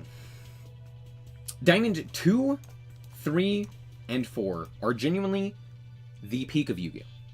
Right? Now, obviously, this is coming from someone who genuinely plays so much in those leagues in particular. This is probably where I play the most amount of Yu-Gi-Oh! Is within Diamonds 2, 3, and 5, or Master 2, 3, and 4, right? But with that being said, I genuinely think that this is the most fun in Yu-Gi-Oh! That you can have. People are trying, people are playing competitive decks, people have an understanding of how to play Yu-Gi-Oh! It is incredibly rewarding to get wins. People are actually trying and not just immediately scooping most of the time, unless, of course, like, something terrible happens, which oftentimes does, like Maxi or what have you, right? And all in all, it is just, like, the peak of Yu-Gi-Oh! Right? This is as close to going and sitting down in front of a actual human and playing Yu-Gi-Oh! That you will get in Master Duel, which is great. 10 out of 10. Yeah, that's pretty much it. Yeah, there's not much else to say, right? Across the board, I mean, it makes sense, but yeah, genuinely, where people tend to try, I think it's pretty interesting. Right. As for the new rank, they don't exist. So they're in D tier because they're not real, and it makes me sad. Though, honestly, this as the icon is awful. A lot of experience is also what time zone you play in. No. I have to hard disagree with that. Having played across many different times, many different time zones, it does not matter. It does not matter as much as people think it does. What tends to matter a lot more is just where you are at. Right? yes, you will get like a different amount of players, but people will play at any time of the day across the board, right? Like whether you play against more Japanese players or OCG player or Western players or European or American or South American or what have you, you can play at any time of the day and play against any number of those players, right? Especially in the lower ranks, right? In the top ranks, it kind of matters, but not really. You're still kind of playing against the same stuff, realistically. Like, the difference between playing against Japanese players as opposed to Western players, right? Like, TCG players in Master is kind of negligible. There's not much of a difference. Just because, like, it is Master Duel, and there's not much difference in terms of, like, skill and stuff like that. The people who are at that rating are at that rating for a reason. Why do they have a rank that doesn't exist? I'm confused. Great question. Don't know.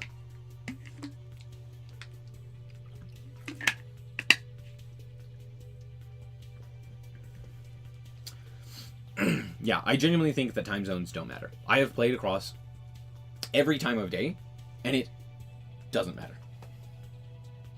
Not a chance. I've done several 24-hour streams, and yeah, it just doesn't matter. You see a bit of everybody? Yep. And the thousands of duels each region had, counting up by the second. Yeah. Like, yes, obviously you're like, if you play at night, you're more likely to play again. Like, if you play right now, my time is it's 10 p.m. for me, right? Generally, when I play, there are slightly more OCG players, because it's, like, middle of the day for them. But again, like, people play at any time of the day, across any region, right? The biggest thing that you will see is, like, OCG players tend to play a bit later at night for the West. Like, more specifically, like, American, like, late at night for America. There's a slight influx of those players, but you see just as many, like, degenerate players like myself who are also playing late at night, so it's just, I don't know.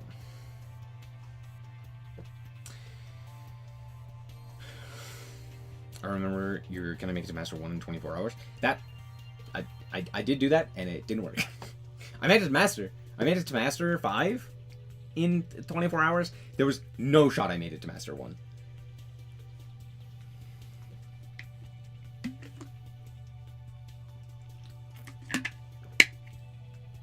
Which, honestly, understandable. And I was playing, like, MathMech at the time, which was just awful. Anyway. But yeah, all in all, these ranks right here, what they have over a lot of the other ranks is the fact that people are still casual enough to make it interesting, but they care enough to actually play the game and play them out and, like, make something of the decks, right? Whereas when you get a little bit lower, it's kind of just like a smorgasbord of whatever, right? You can have, like, meta decks, but you can also just have, like, the randomest jank that just is really terrible, right? MathMech best deck? No. I only play Yu-Gi-Oh! On Master Duel. Tragic. For those who remember that 24-hour session, I am sorry, because it was pain. Anyway, let's go back to Master Duel, shall we? Let's play a tad bit of Master Duel. I basically have nothing else. We talked about all the things. So let's play a bit of Master Duel, and let's pull my hair from my scalp. Yeah? Whoa.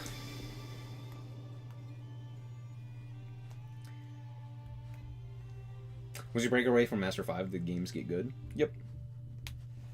Yep, I agree. Do I think Commander is the easiest format? For Magic? No. That's standard. What should we play?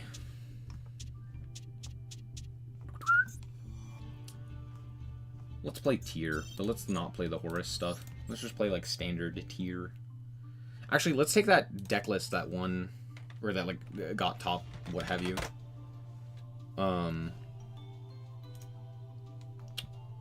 Yeah, they got first place. I'm just gonna steal their list.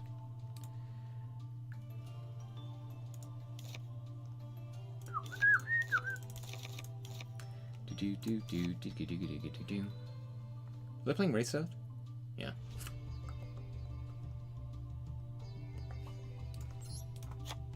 Are they playing Super Poly? Of course, but only at 2. And then they're playing Droplet? That's interesting.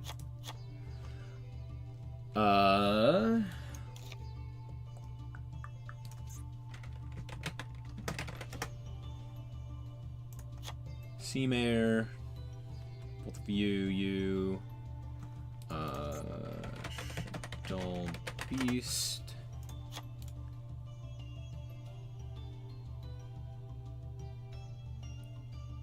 Grief.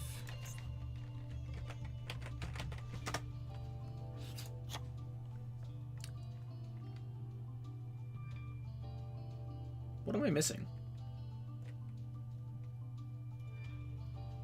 Oh, Trick Clown.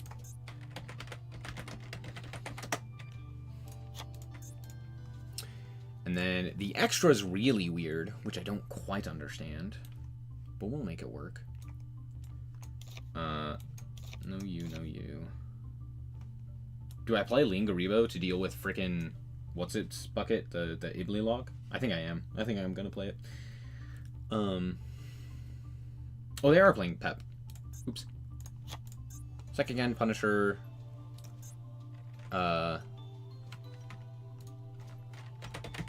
Winda. And what is this guy called again? Shooting Riser Dragon. Should I play Deep Sea Prima Donna?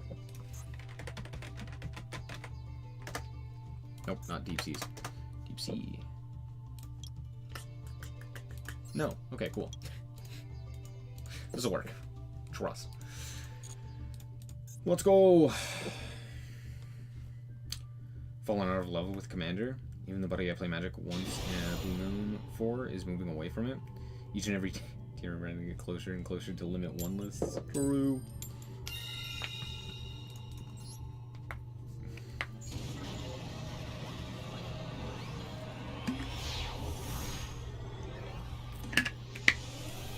Do I know the percent of OCG and TCG players in Master Duel? Nope. I am not privy to that information. This hand sucks. Wow.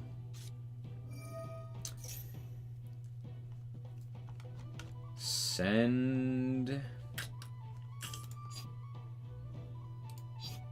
I guess Rhino Heart is the best play.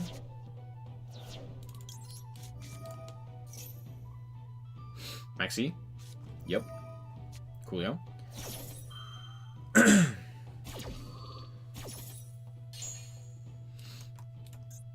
Out comes Rhino Heart.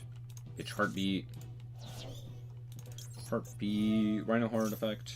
Imperm? Nope. Cool. Pitch Havness. Havness effect. Out comes Kit.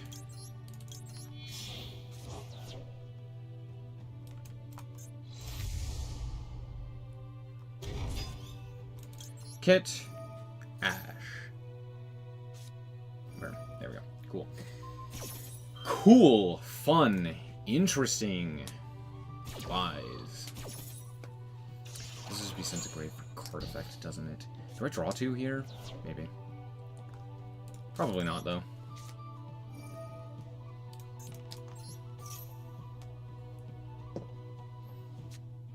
Lab. Cute.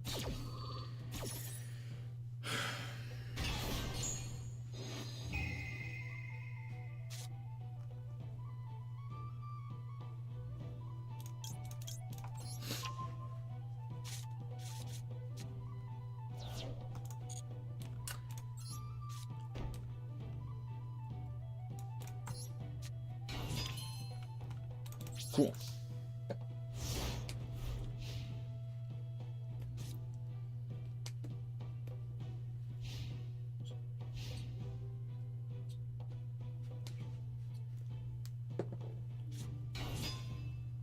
Yep, out comes Oriana. Sure, that's fine.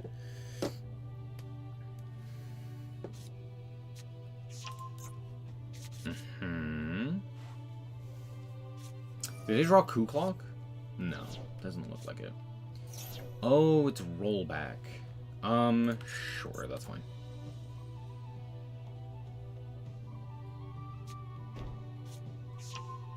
Uh-huh. Uh-huh.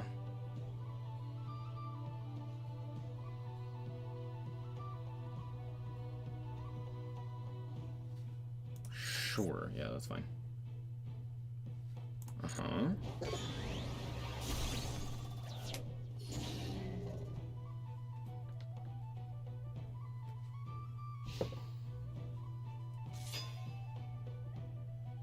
Oops.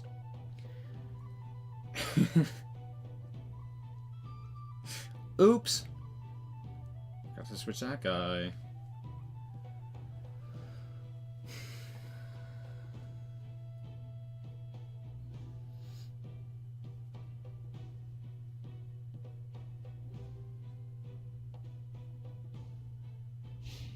Mm-hmm.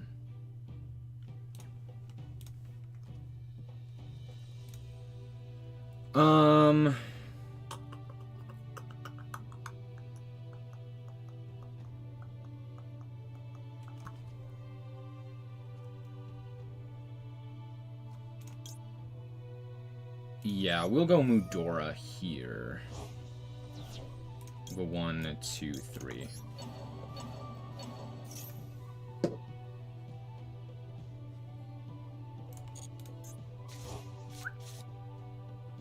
Yep. I will simply draw Rhino Heart here. Trust.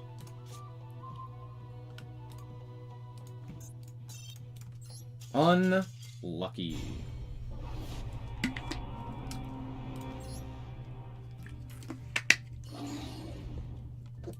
Maxi Imperm. Woo! Yeah! Tearlament.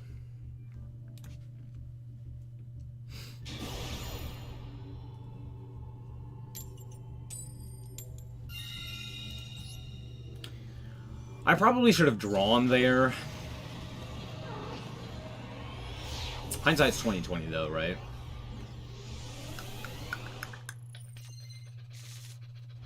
Should have also negated the Ariana there. Ariana. This is a hand, that's for certain.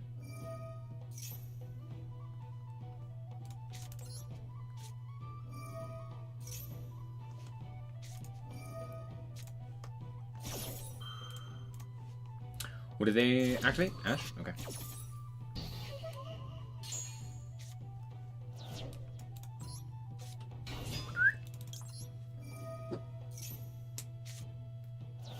Cool. Awesome. 10 out of 10. No notes. Pass. Yeah! Yeah! Harpy's Feather Duster. Go. Mm-hmm. Mm-hmm. We will... Ah!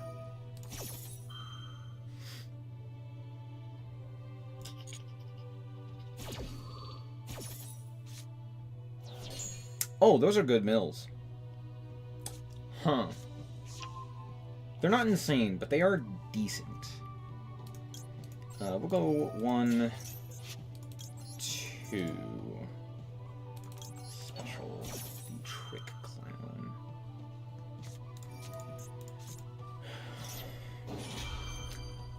Fun. Sure. Heckin' love that. You guys agree. Tragic. Okay. Mm-hmm. Mm-hmm. Mm-hmm.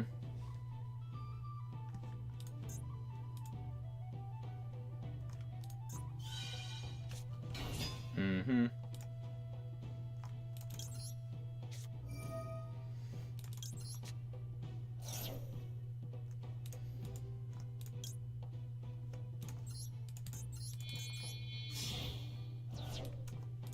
This really sucks. I'm pretty sure I still just lose here. But I have to hope that they don't have the U-Bell in hand. If they do, the game's over. We have a chance. We'll go Tribute Karma here. What's up, Zero? How's it going?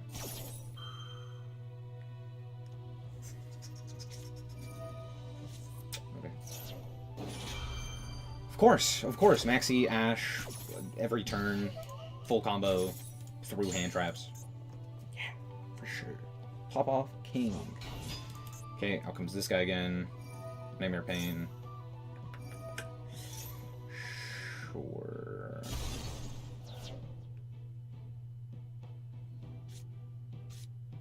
Uh-huh.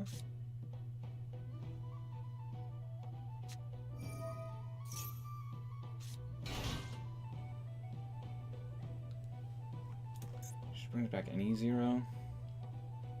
Lame. Lame.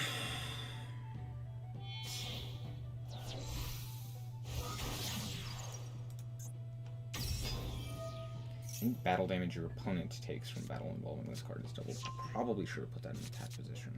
Hard to say that. So I know one of the cards in hand. Actually, I know both of the cards in hand. It's really frustrating, though. Yep. Actually, do I know both of the cards in hand? No, I think I only know... Wait, what? No, that's the wrong choice. Oh, cool. They're stupid. You could have just specialed this guy and then activated the effect. You didn't activate the... Okay. It's fine. Cool, my opponent's bad.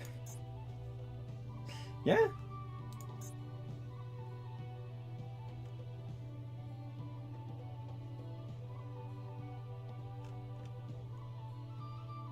Okay. Coolio.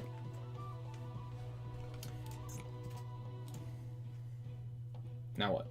Oh, are they gonna do like an Ibly lock? No shot they do that. That'd be stupid. Right? There's like no world in which that happens. This must have been a misclick.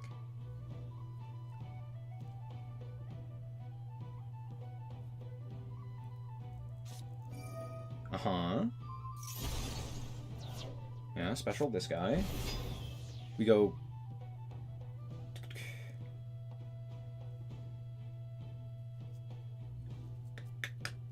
What do we do here? We make Promethean Princess, and then we bring back Sharvara, and then we make... Anguish. Sure. Uh-huh. Uh-huh. Is Ibly Lock that common? Yes.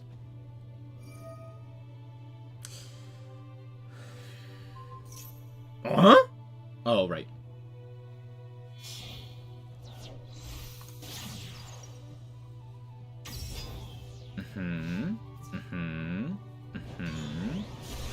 For sure. Of course. Uh-huh. Okay. So they have the one trap. It's good to know,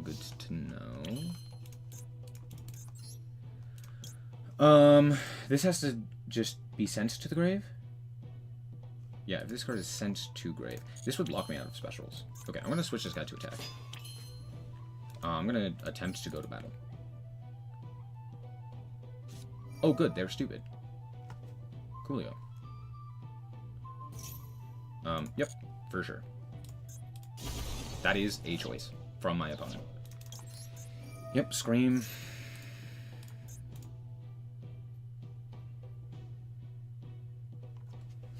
Yama.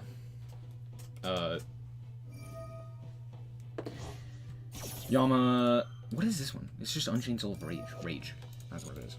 Rage. Targeting... Surely they target something good here, right? Like Samsara. Yeah, there it is. Coolio.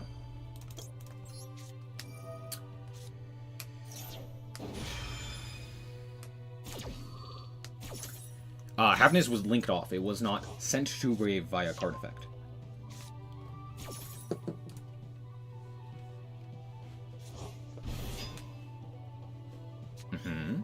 I... Okay. No way. Okay, I will add Meta Noise to hand. That is my best option here. Now I could attempt to draw a card. But I think what I'm going to do is go normal summon this guy to threaten SP.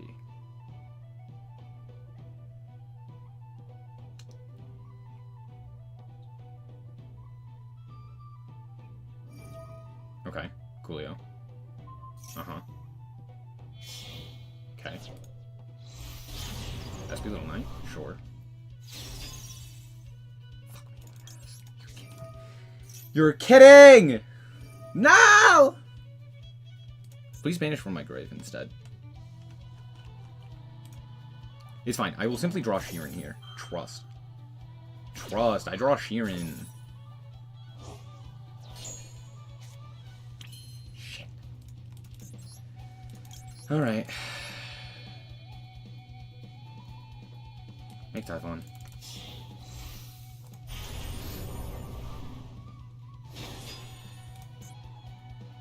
Is there any reason to not bounce here?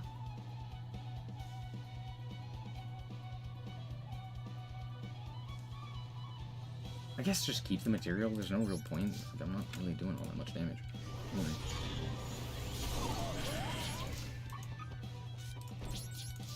Oh, I could have bounced himself. Oh, that was absolutely the play. Was to bounce himself. Yeah. Oh, and then of course my opponent just throws the best card in their deck. Why would they not? Alright, yeah, that's game. Should have bounced himself, because then I don't die to the Nightmare Pain, and then they have to go through like a whole bunch of hoops. That was really, really unlucky. The ruling on that is weird. He used Anguish, which is a card effect. Yes. Send Havness to the grave. Yes. However, the thing is, it doesn't send it to the grave via card effect. It links it off. It uses the card as link material. It's activating the effect targeting the monster. Yes. There is an activated effect. Great. However, it's just targeting it to use it as link material. That's all it's doing. Right? The card effect is not to link off. The card effect is to target the monster and treat it as a link material. So, like, it sounds really weird, but in practice it makes sense.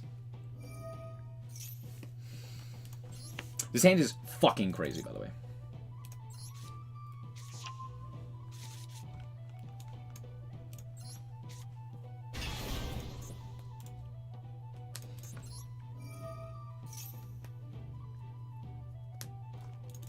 No imperm. How interesting.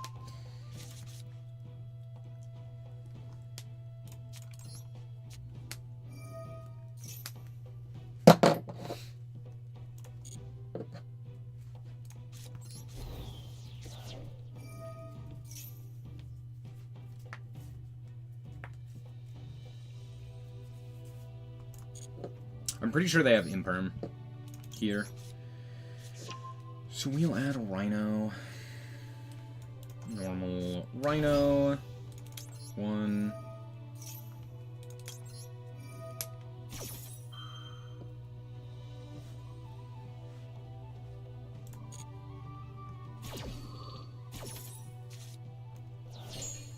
Good night, Atem. Thanks for stopping by. Send this guy.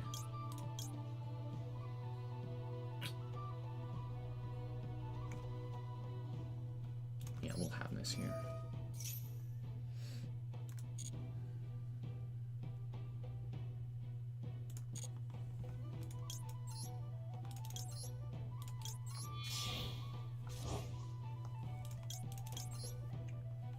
He's waiting on Kit, yes, obviously.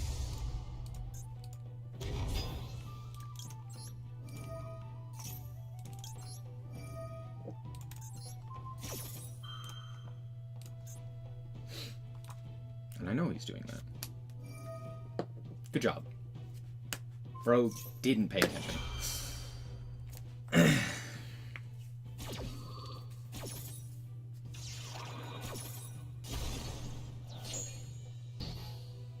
Cool.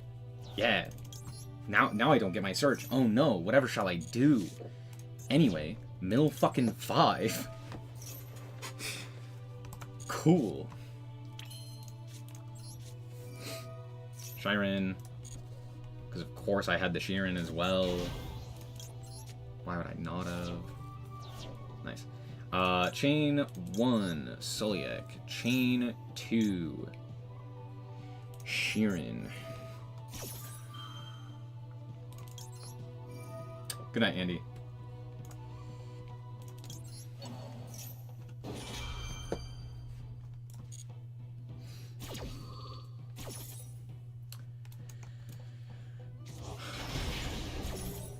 Bro really didn't want that surge.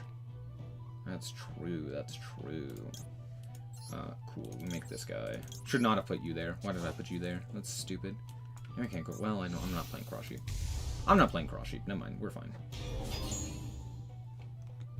Add... Happiness? Yeah, add happiness. I still have grief in hand. I could just keep it. There's like literally no point for me not to. Alright. Play 35. Summon this guy. Make Pep. I think we go Shooting Riser here. Trying to think if Redoer is worth it, but probably not, honestly. I think I go Shooting Riser since now, because that's kind of fucking crazy. I lose level? Yeah. Sweet. I love being able to mill snow. It's my favorite.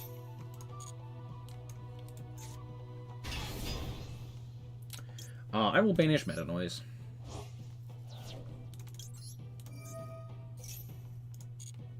And I will mill 3. We hit Scream, which we hadn't hit previously. That's fucking crazy. And guess what the last trap in my deck is? That's right, it's fucking crime. This is a goddamn crime. That's what's happening. I am committing criminal activity. What the hell? Man, what the fuck? Okay, cool. What does this one do? Target advantage tier trap. Oh yeah, let's absolutely do that. Let's grab a Meta Noise. Yeah, you want to grab Meta Noise here? That seems like a great idea. Pop grief. Hell yeah.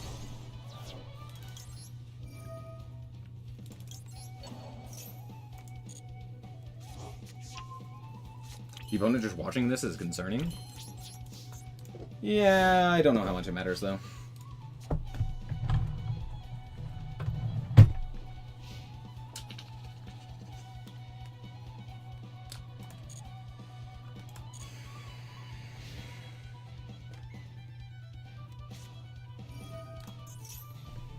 Mecha module.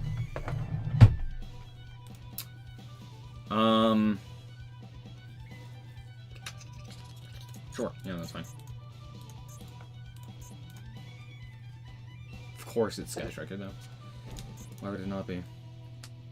We gonna send?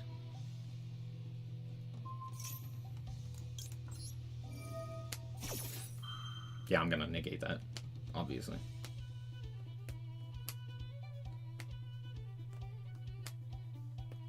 Mm-hmm.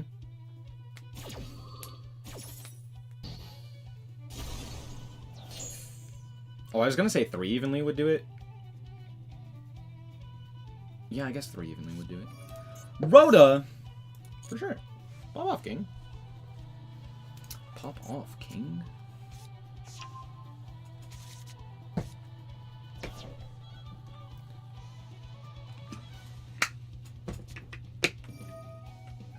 Uh-huh. Widow Anchor. Sure, yep.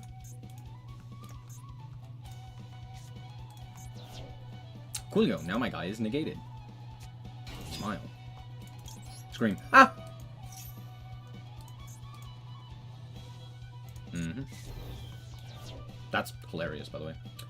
I will attempt to Meta Noise, because I want to force them to use their interaction here. Yep, okay. Great, that's what I wanted. So what I wanted... I could haveness here. Is there any point in doing that? A little bit. No, actually, I need to keep the haveness for the crime. Yep, that's fine. Because now Ray activates. Summons Kaina? Okay. Target to banish. Cool, bye.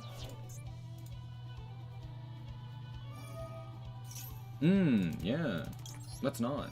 Smile. Let's go 1, 2, 2.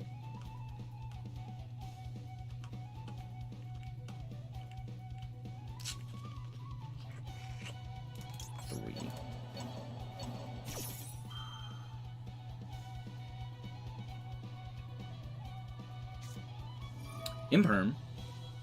On what, dude? Yeah, the guy that doesn't do anything? Ah, I see. For linkage. Yeah. No, fuck you. No. Keep that shit out of here. No. Coolio. Go away. Get the fuck out of here. Get the fuck out of here. Ugh. What fun! Oh, I love this deck, isn't it so interesting?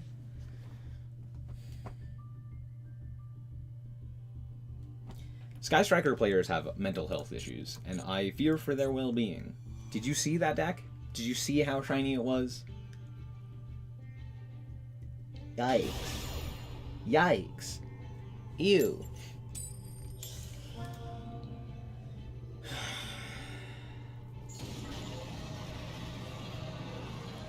The feeling of no triple upstart? True.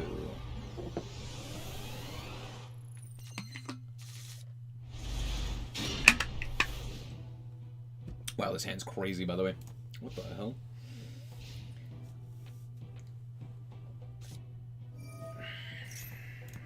Yo, is that Yubble? That. Me. You're. Please be Sprite. The Roche? I'm gonna put it in an attack position because I can. I hit snow. That's funny. That's funny.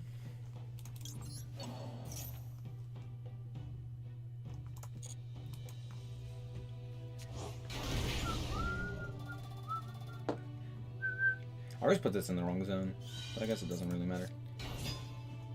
Yep.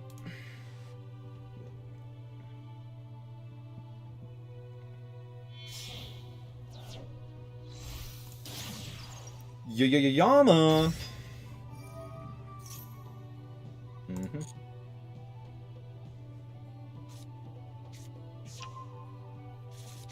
Snow's at 1? Nah. We're playing 4 of it, obviously. Oh? Okay. Hilarious, by the way. Sure.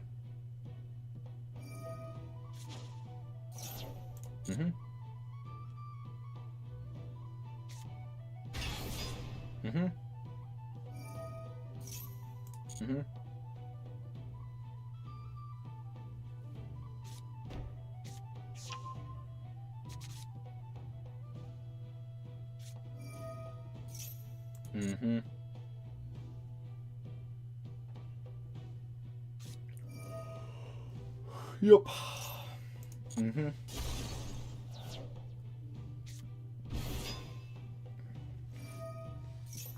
Sure.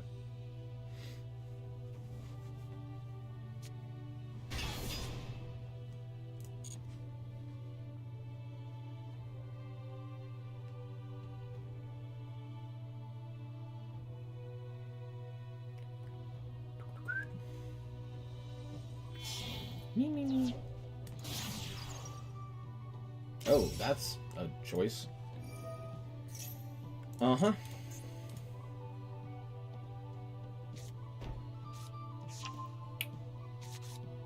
Yeah? Are we gonna make, like, elf? Uh-huh. Driver. Cute! Knowing that I don't have to deal with anything here is really nice.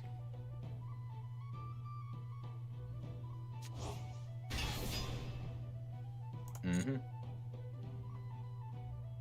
It's gonna be really funny when they give me the out to their trap in Lingariba. Smile. Smile. Mm-hmm. Mm-hmm. Imagine a once per turn on this card. Imagine a once per turn on this card. Imagine a once per turn. Crazy. Crazy. Mm-hmm.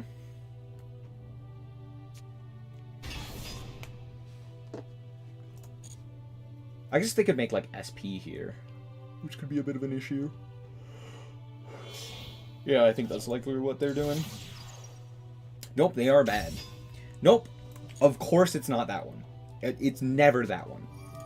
It's never the play that actually makes sense. It's always the play that makes you want to scratch your eyes out. It's like, yeah, of course you make elf here.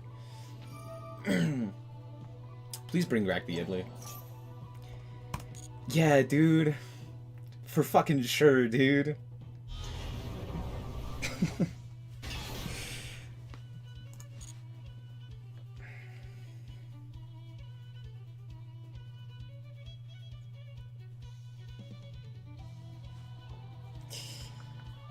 We're playing Snake Eyes Fire King. I've never lost to battle immediately.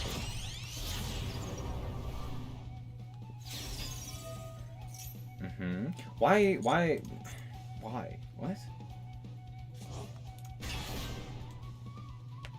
Okay. Yeah, sure, dude. Now what? Smile. You know I could just make SP here, right? Like, that's a thing I can do.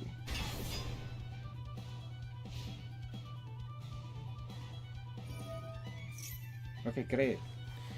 Okay, great. Mm-hmm. Mm-hmm.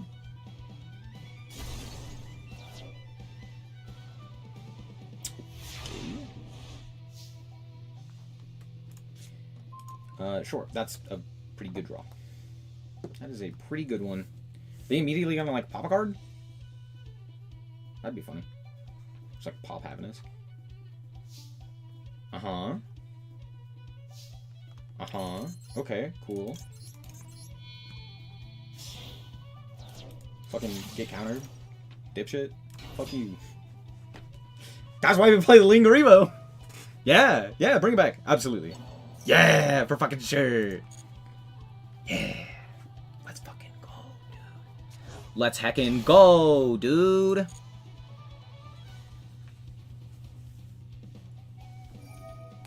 Uh-huh. For sure. For sure, for sure. Make SP.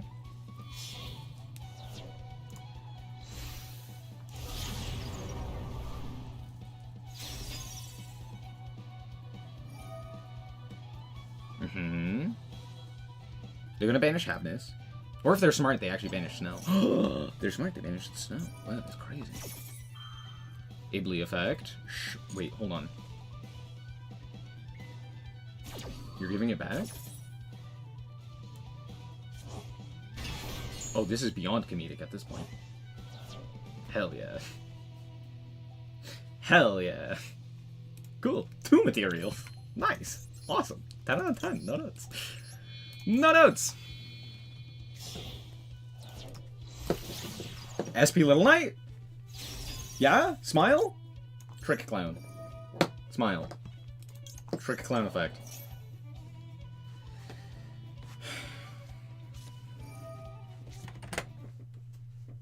None of it mattered. None of it mattered. Bro played like shit. Didn't matter. He had the Mexi. Smile. Cool. What the fuck? Surely it matters, right? Surely there's not a singular card my opponent could have that entirely invalidates every other play that they have made that turn, that game. Surely that's not the case, right?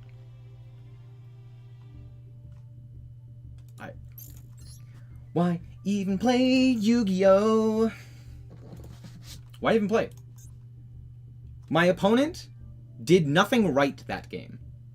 Still won because of the Roach.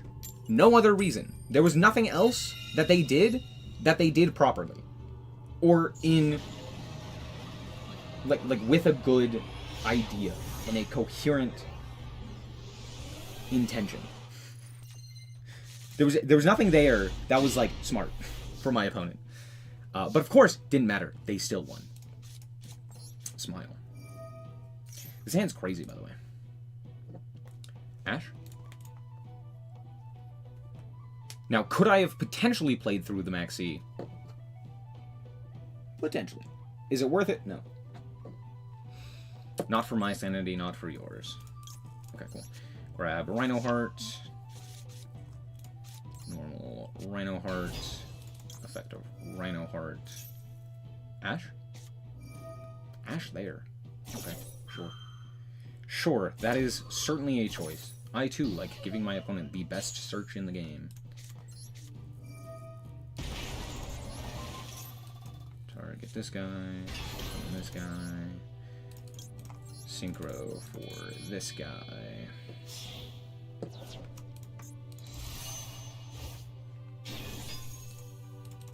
Effect.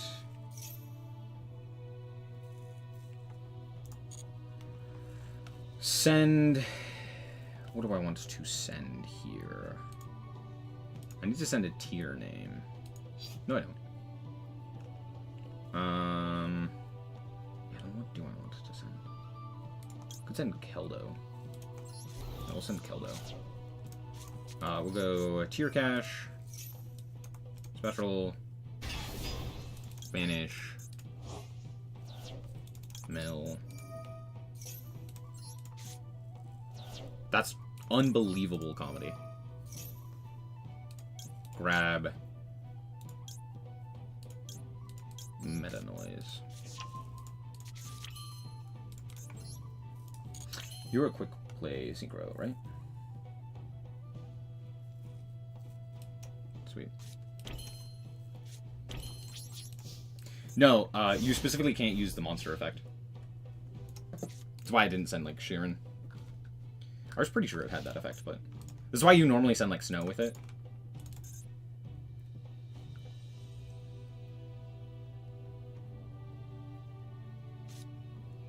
Mm-hmm. Mm-hmm. Uh-huh.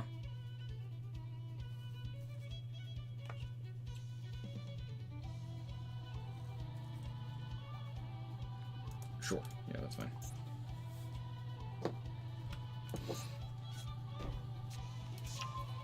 Subversion, sure. That's a choice, I guess. Okay, yeah, go for it. Pop off king. Subversion, sure. Tier cash, okay. I will go meta noise. Target Diabell Star. And chain to Shooting Riser. Smile.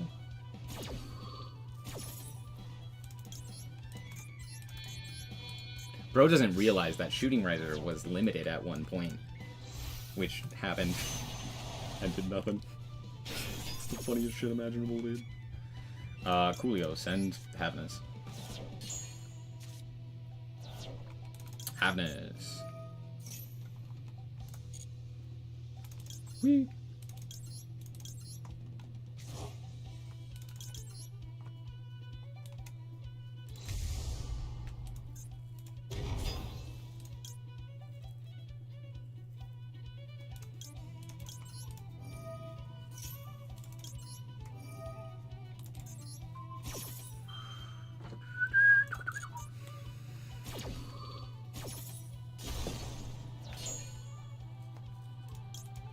Oh, should I have popped the Sheeran? Or the, kit there instead of popping the Diabell Star?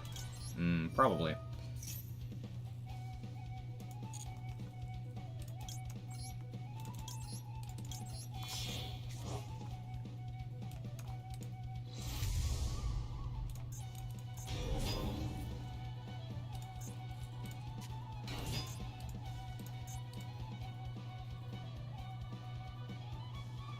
Just no effect? Oh, okay.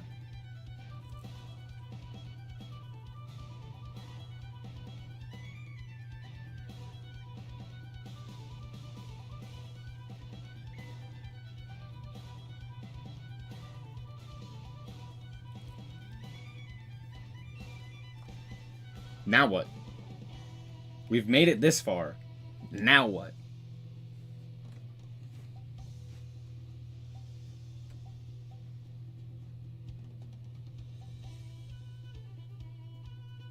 Think. Espero. Pencil.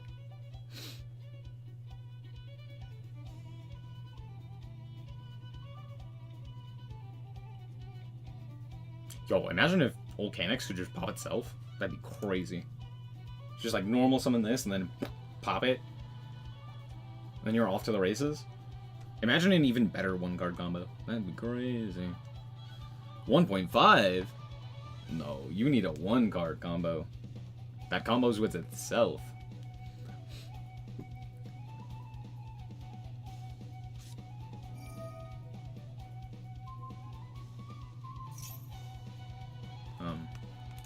No, obviously. Do you have like Droplet here or something?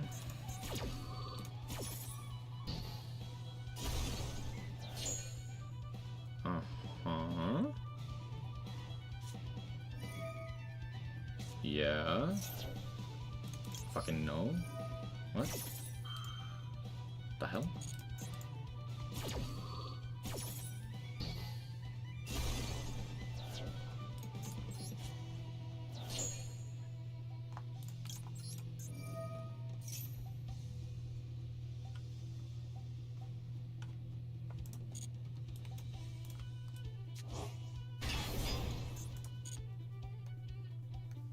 Huh?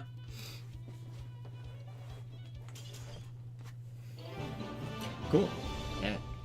Nice. Yeah. Cool. Bro thought it was a vanilla.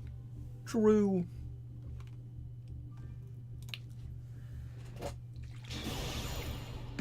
Oh no, my opponent's about. Oh, never mind. I saw their name and now I don't care.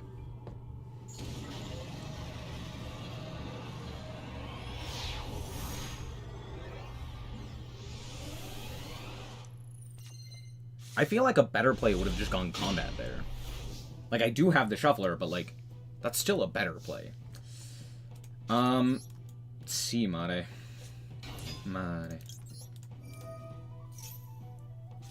Ash?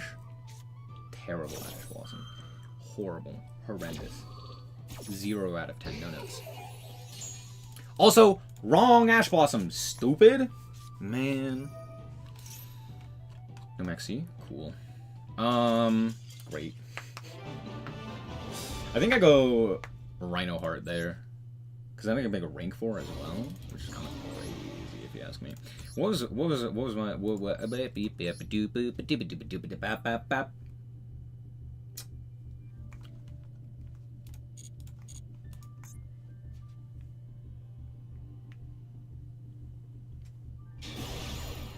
Whoa. To be fair, that is the correct Ash Blossom. It's not like they didn't click Ash on the right target. It's like, no, yeah, you definitely do stop it there, right? Because there's a lot of hands that just die to that. There's a lot that don't, but like there are a lot of hands that just... Here's my normal summon. It didn't resolve? You got it. Is this lab?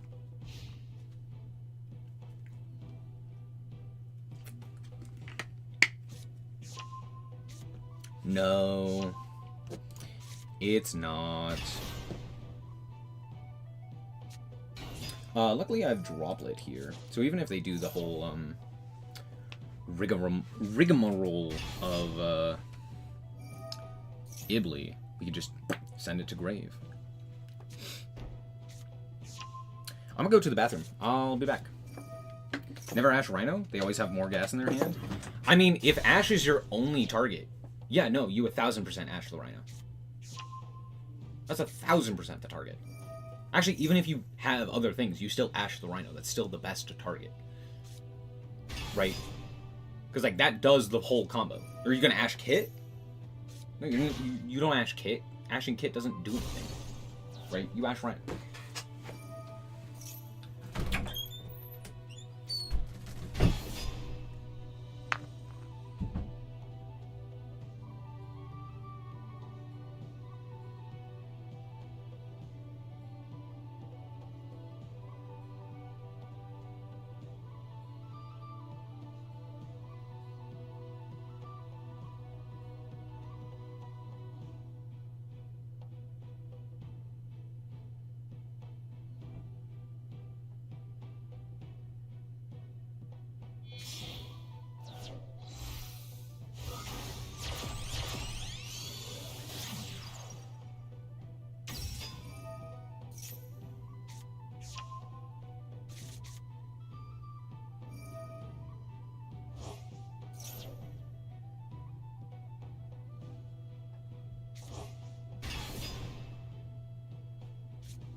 Okay, I'm back.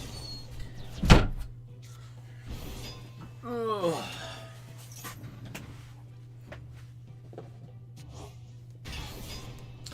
Duelist is the title you get when it's like the Duelist Cup. How much do you want to bet that Duelist was like a smaller content creator who was like, I don't want to be stream sniped, and they have like 5 viewers? Okay, they probably have more. It's like 50. Unchained Soul Rage, great. Great. Yep, yep, Is this super polymerization about to kick their teeth in? Let's find out, chat. Me parece que sí. Sick. Pretty heckin' cool. Yep, back comes this guy. Surely they keep the U-Bell instead of keeping the, Lotus. Right? Yeah. Yeah, there's a smart cookie. There's a fart cooker. Droplet's cute.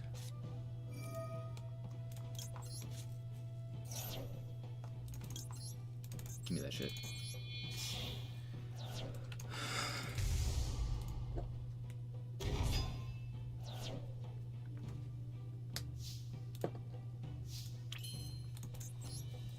Coolio. Trivi Karma. Don't know why I didn't do this earlier. It's fine though. It's fine though. Grab, obviously, Gorilla Rhino. Actually, I should have grabbed Heartbeat there. No, that probably would have been a better play. Goofy goober.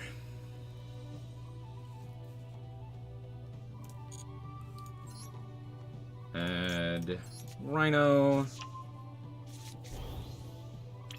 Coolio. Droplet. Pitching. Could just pitch the Garura.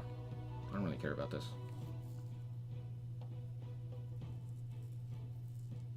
Yeah, we'll do this.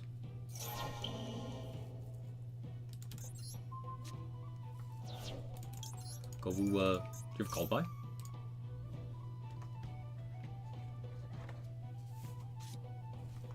That's cute. That's cute. Very, very cute. Rhino. Imperm? Yes, sir.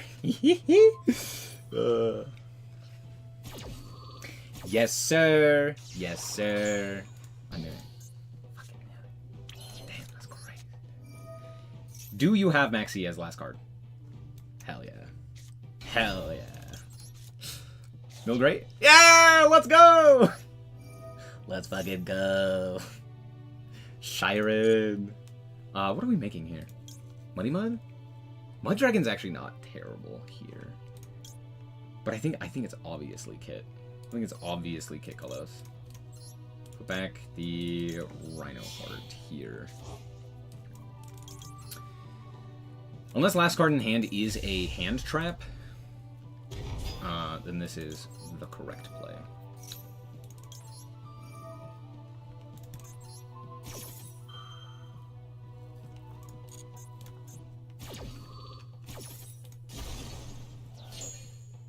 Kit, add, or send, tier cash,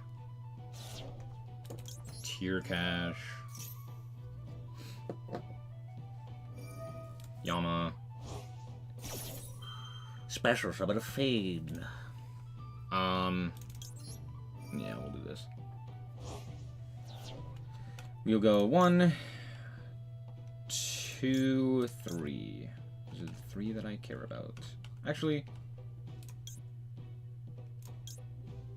yeah, we'll do this one.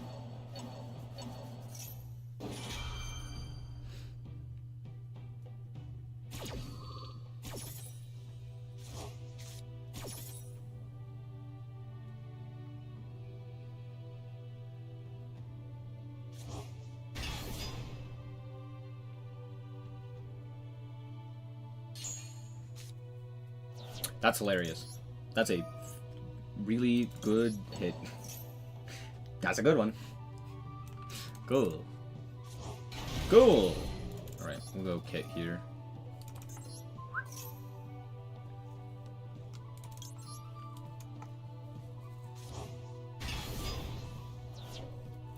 Middle 8 feel great.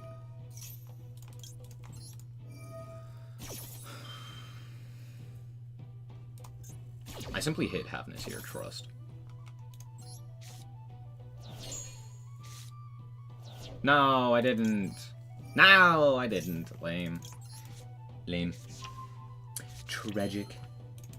Okay.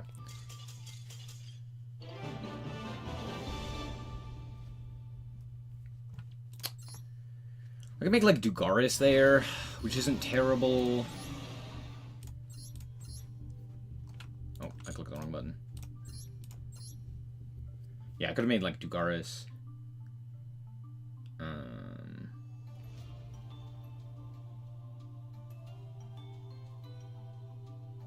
Could have made... I mean, Redoer is probably the correct play, right? Yeah, I don't really have much options there. I'm trying to think if I have like more mills. I kind of don't. Could have drawn 2 and discarded 1, skipping the draw phase, and potentially have drawn into something useful there. But for the most part, like even then, like I still have a lot, right? I just make like Redoer, I walk into the guy, and what do they have? Nothing. Should have shuffled away the Yama there first, though. That was kind of silly of me. It was kind of silly of me to not immediately shuffle away the Yama to prevent it from doing a thing.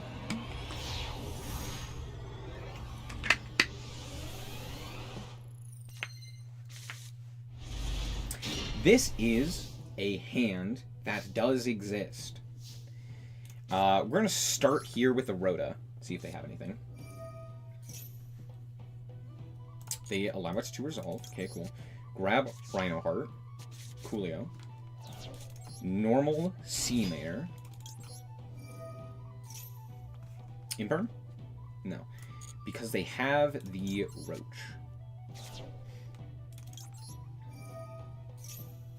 There's Roach. No.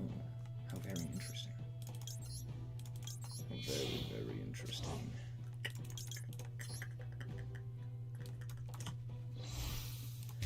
I'm surprised I made it this far. Kit Imperm? Yeah. Figured. Okay. Uh-huh.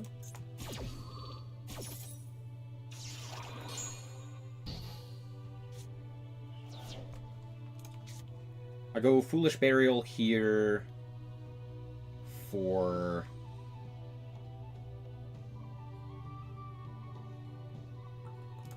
I think I just go Foolish Burial for Sheeran and make a guy. Do you have Ash?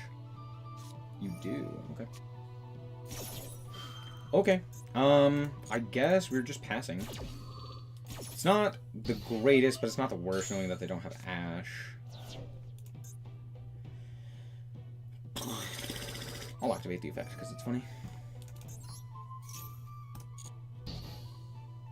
Okay, we'll pass. Bro's name is Yusei. What the hell?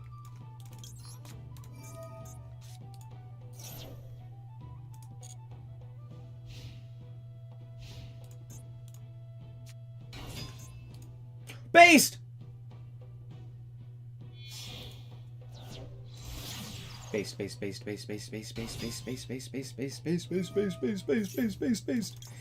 No, I'm sorry, I have to negate that one. Sorry, that is the best one. We can't allow Nerval. I'm sorry. I hate this game. I hate this game. I hate this game so much. No! No! I'm so sorry.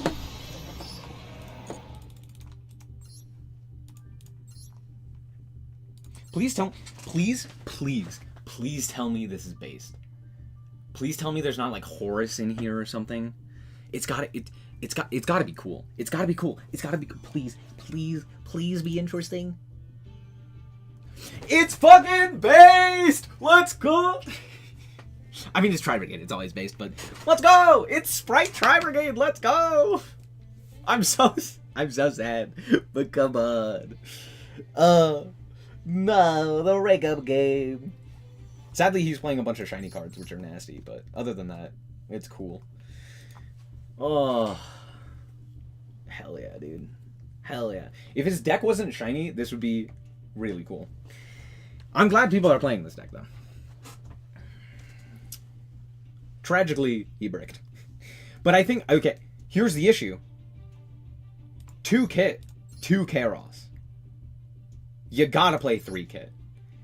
You're playing 2 Momonga, which is just not smart. Don't play 2 Momonga. Why are we playing 2 of this? Trade out one of this for a Kit. Kit actually does something there. If he had... Well... There's a chance that, like, if he draws Kit there instead of the Nerval, he has, like, a Sprite to kind of pair with it, but... Maybe he watched your vids. Maybe.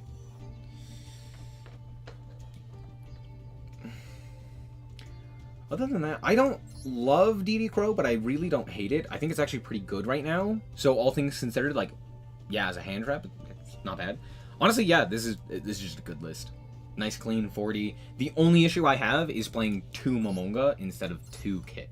Momonga does not do anything. It does not do anything by itself. Kit does.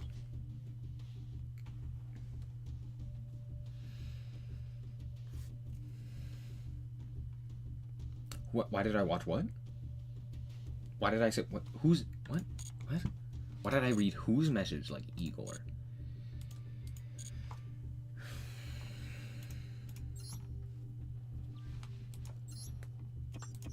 I kind of wish I had seen him combo, so that we knew. I have 9,000 gems, and the next pack I'm not going to do anything. I don't think we're getting anything useful in the next pack. What is technically leaked from the next pack? Oh, that reminds me, chat. There's a new Blue Eyes card, which I do want to talk about because it's terrible. Spend it on Tenpai? I mean, I will, but are we getting Tenpai? No. We have Indigo Eyes Silver Dragon, which is a rank 8 dragon monster, which requires dragons. Cool. With 4,000 attack, and it says, if this card is XZ summoned, you can negate the effects of all face-up cards your opponent currently controls. Honestly, not bad. It cannot attack directly unless it has a normal monster as material.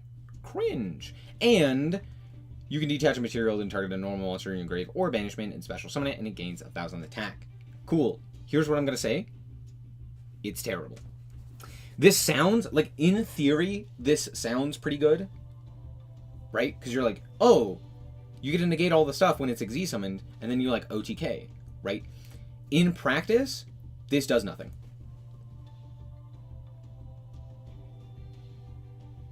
Right? So, like, sure, you could rank up. You could do like the rank up stuff. Right? Notably, however, it's actually not that good. Like, yeah, you could do rank up magic spells into this guy, and then summon it on your opponent's turn, and then you could, like, you know, negate a bunch of effects. But notably, you can respond to this, and it only negates the face-up cards that are currently on the field. Not good. Second of all, the OTK is only possible if your opponent has no other monsters, right? If you make this guy and then summon a normal monster, right, with 3,000, if you summon a Blue Eyes, right, and slap it on the field, it goes to 4,000, 4,000, 4,000, that's 8,000 damage on an empty board. So you'd have to empty the board and then do that, in which case the negate effect is kind of ass. This is a card that exists. It might see play in Blue Eyes. It probably won't, because you could just make, like, a myriad of other better rank 8s. There's no real reason to play this guy. It's just Zeus Turbo, as nothing else is good about it. That's not entirely true, but I get what you mean, yeah. Let's warn Ancient Gears, Ragnarika, and Gen X leaked for the next pack. Is that what's leaked?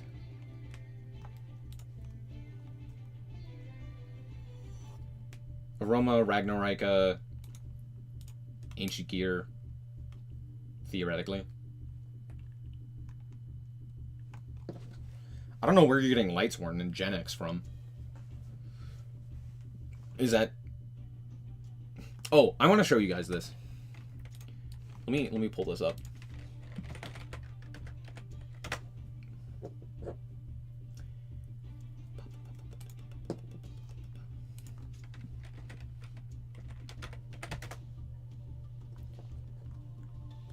I want to show you something. Dee-ba ba bee dee ba doo doo doo doo ba bow bow bow.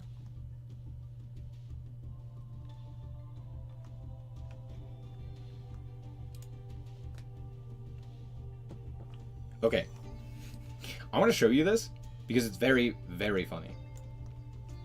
So if we look at Decade on Twitch, right? Oh my gosh, Twitch is so bad, by the way. There's a reason we don't stream on Twitch. Okay, sure. Piss off, dude. Okay, so I want you to count how many of his streams have something to do with leaks and or the new pack. Right? It is literally every single one. He has become a leak bot. And, like, I genuinely love what DK has done for the Duel Links and Master Duel community.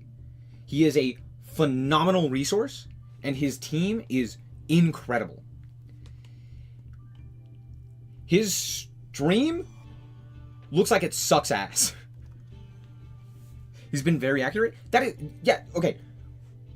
Honestly, yes, he's been very accurate. He has been wrong sometimes, but for the most part, yeah, he's been pretty accurate. That's not necessarily what I care about. It's not necessarily what I'm talking about. Like, yeah, his leaks are good, right? But that is basically all he does now.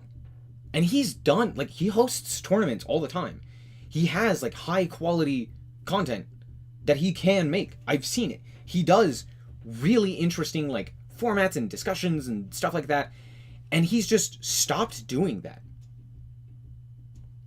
He do be farming. He's doing good.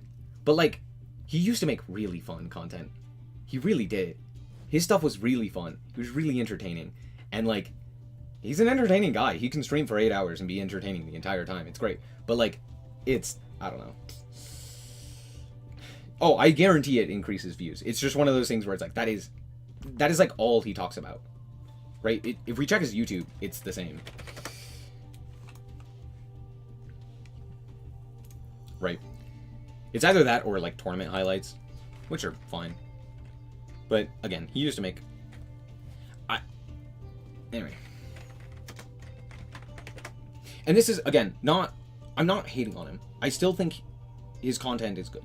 I like what he makes. Well, I don't actually watch it, but, like, I'm glad he continues to make stuff. Right? But a lot of it, like 90% of it, is highlights from his own tournaments. And then, oh, actually, no, yeah. You know, there's a few leaks. I don't know what this is. Is this? No, yeah, it's all tournaments. It's all tournaments. He, like, never plays the game anymore. I hate his commentary over Duel. True. His commentary is very hit or miss. You either love it or you hate it.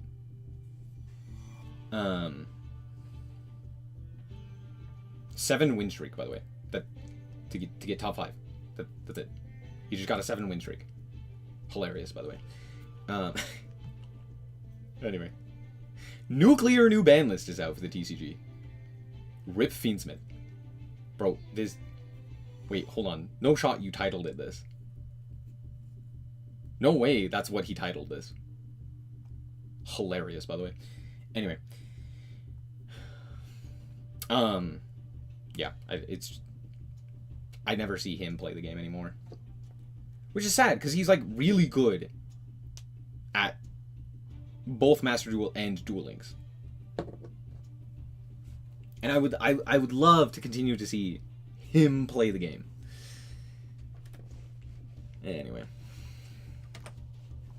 That's all. That's all. I just find this content funny. He's pretty funny. I think, again, he's very hit or miss. He's very, like, his style can be very grating. It's why I don't watch him. I enjoy is not the right term. I appreciate him, but I don't enjoy his content because I don't enjoy listening to him or, you know, in experiencing what, you know, he's putting out there, right? Especially when he doesn't play the game as much. Because, again, he's great. He's a good duelist. He's a fucking great duelist. It's just, like, he just rarely plays the game anymore. It's sad.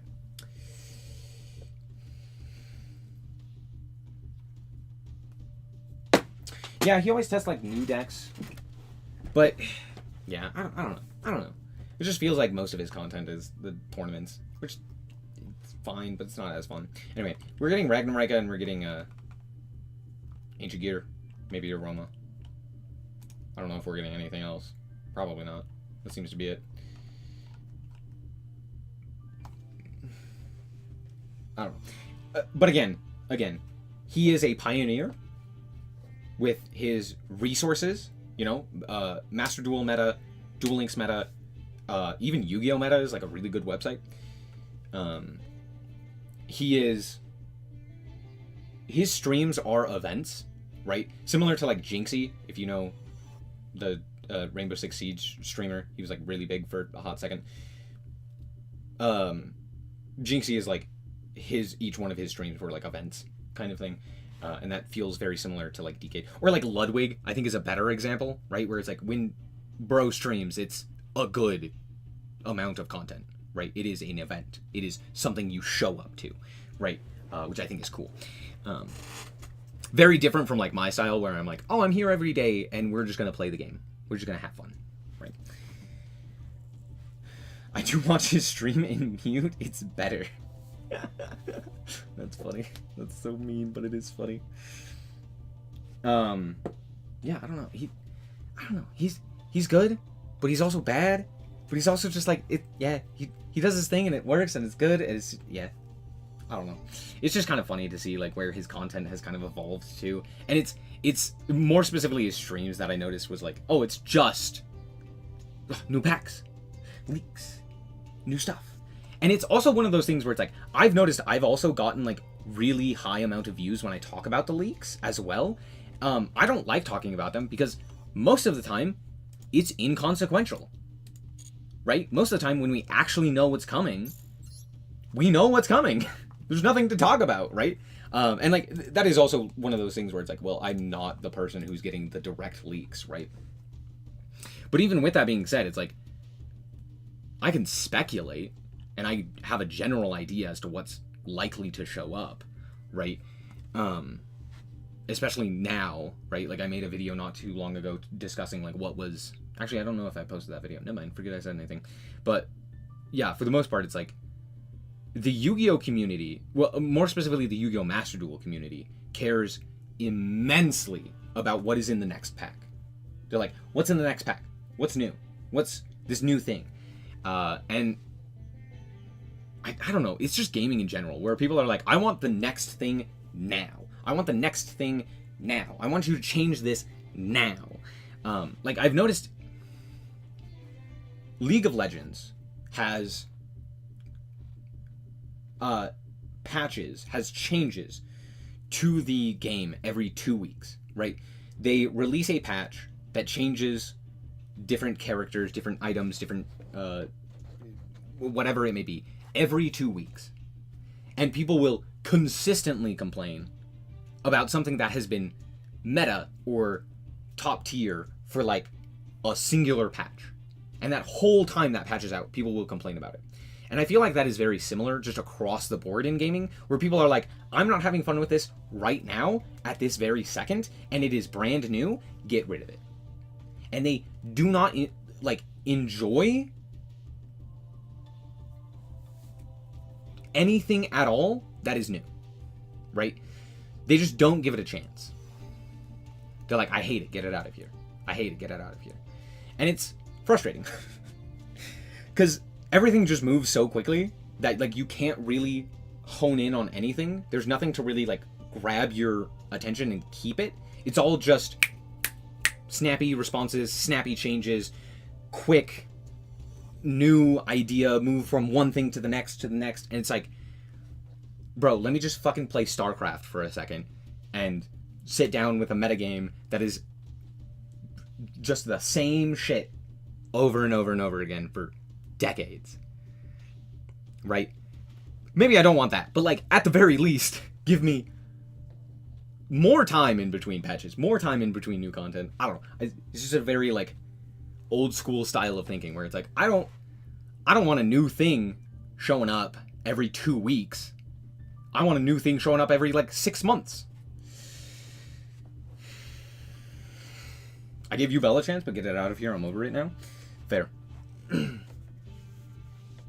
It's you and Josh as my favorite English streamers.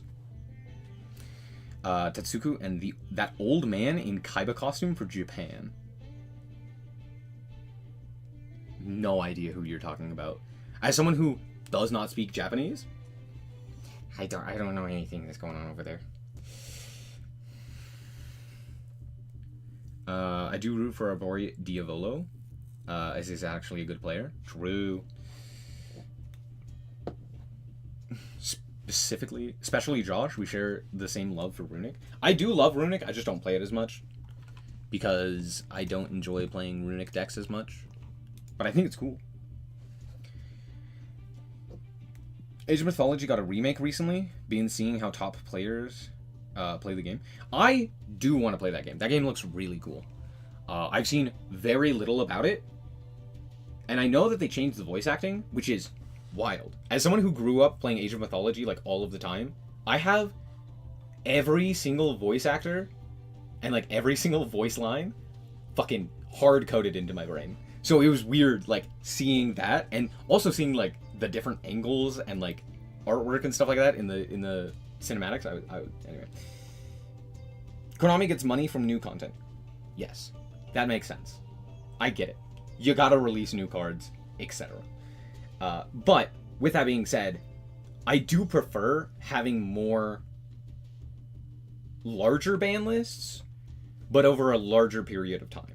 Like, I think 6 months per ban list is actually pretty good, unless you need, like, a secondary, like an emergency ban list, right? Where something is tier 0 and you need to change it, right? But, like, for the most part, I feel like you don't need a big ban list. Like, I don't like the Master Duel ban list format. I actually hate it. Right? Because it's a ban list every fucking month. And it's like, no, I'd rather have, like, you can release content all the time, that's fine. But, like, I'd much rather have a ban list after, like, 6 months. Because there's a lot of stuff, right? Big example. In the TCG, Sharvara is at 1. Sharvara went to 1 right before Snake Eye showed up. So there was, like, no need for that to go to 1. But it was the best deck, and they put it on the ban list because that was what they needed to hit. Right? Needed to hit. But if the ban list took more time, right, Sharvara probably wouldn't be at 1. And, like, it's not like that metagame was bad. Like, Sharvara to 1 was just a crazy hit anyway. I don't know. It's silly, and I just really wish there was more time in between ban lists. To be fair, at least with the Master Duel ban lists, they are minor changes and not major changes, which is nice, right? Like, what was the last one? You know, Ito, Gimmick Puppet, and that a bunch of unlimits? Great. You know, at least we're doing that, right? And not like these massive hits to decks and stuff like that, massive changes. But I definitely would prefer how, you know, less ban lists. I don't mind all of the new stuff coming out. I think that's okay, right? But it'd be nicer if there was less ban lists.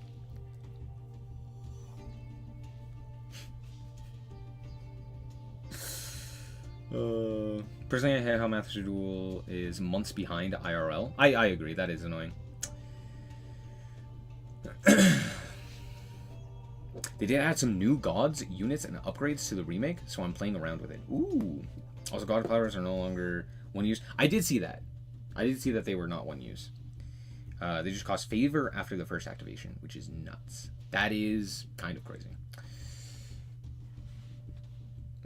I'm impatient to get my hands on the Ancient Gear support. There is nothing from this set that I have, like this new set that's gonna show up that I have interest in. Ragnarika, don't care. Aroma, don't care. I'm not gonna play plants. And then Ancient Gear, don't care. What else could we get? Lightsworn? Well, Lightsworn I would care about. I think Lightsworn's pretty cool. What else? If we get Tenpai, I'll be happy. Tenpai kind of looks... Well, Tenpai is going to be absolutely disgusting, and it's going to be so insanely powerful, but... Am I ready for plants on the ladder?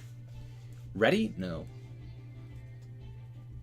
No. I'm going to have to play like Harpy's Feather Duster to deal with frickin' Con. Greeks can now make multiple plenties? That is kind of nasty.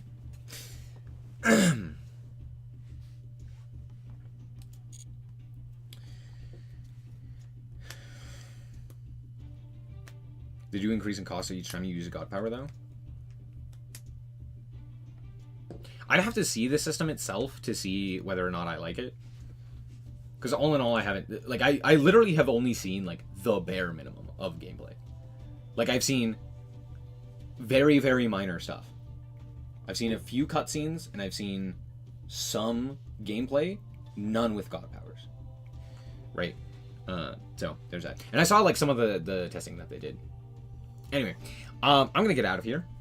I have nothing. We ranked up. We went to Diamond 2. Hooray. Anyway, thank you guys so much for watching. I hope that you guys did indeed enjoy. If you did, that like us very much. So appreciate it. And remember to always stay frosty. Bye-bye. Bye-bye.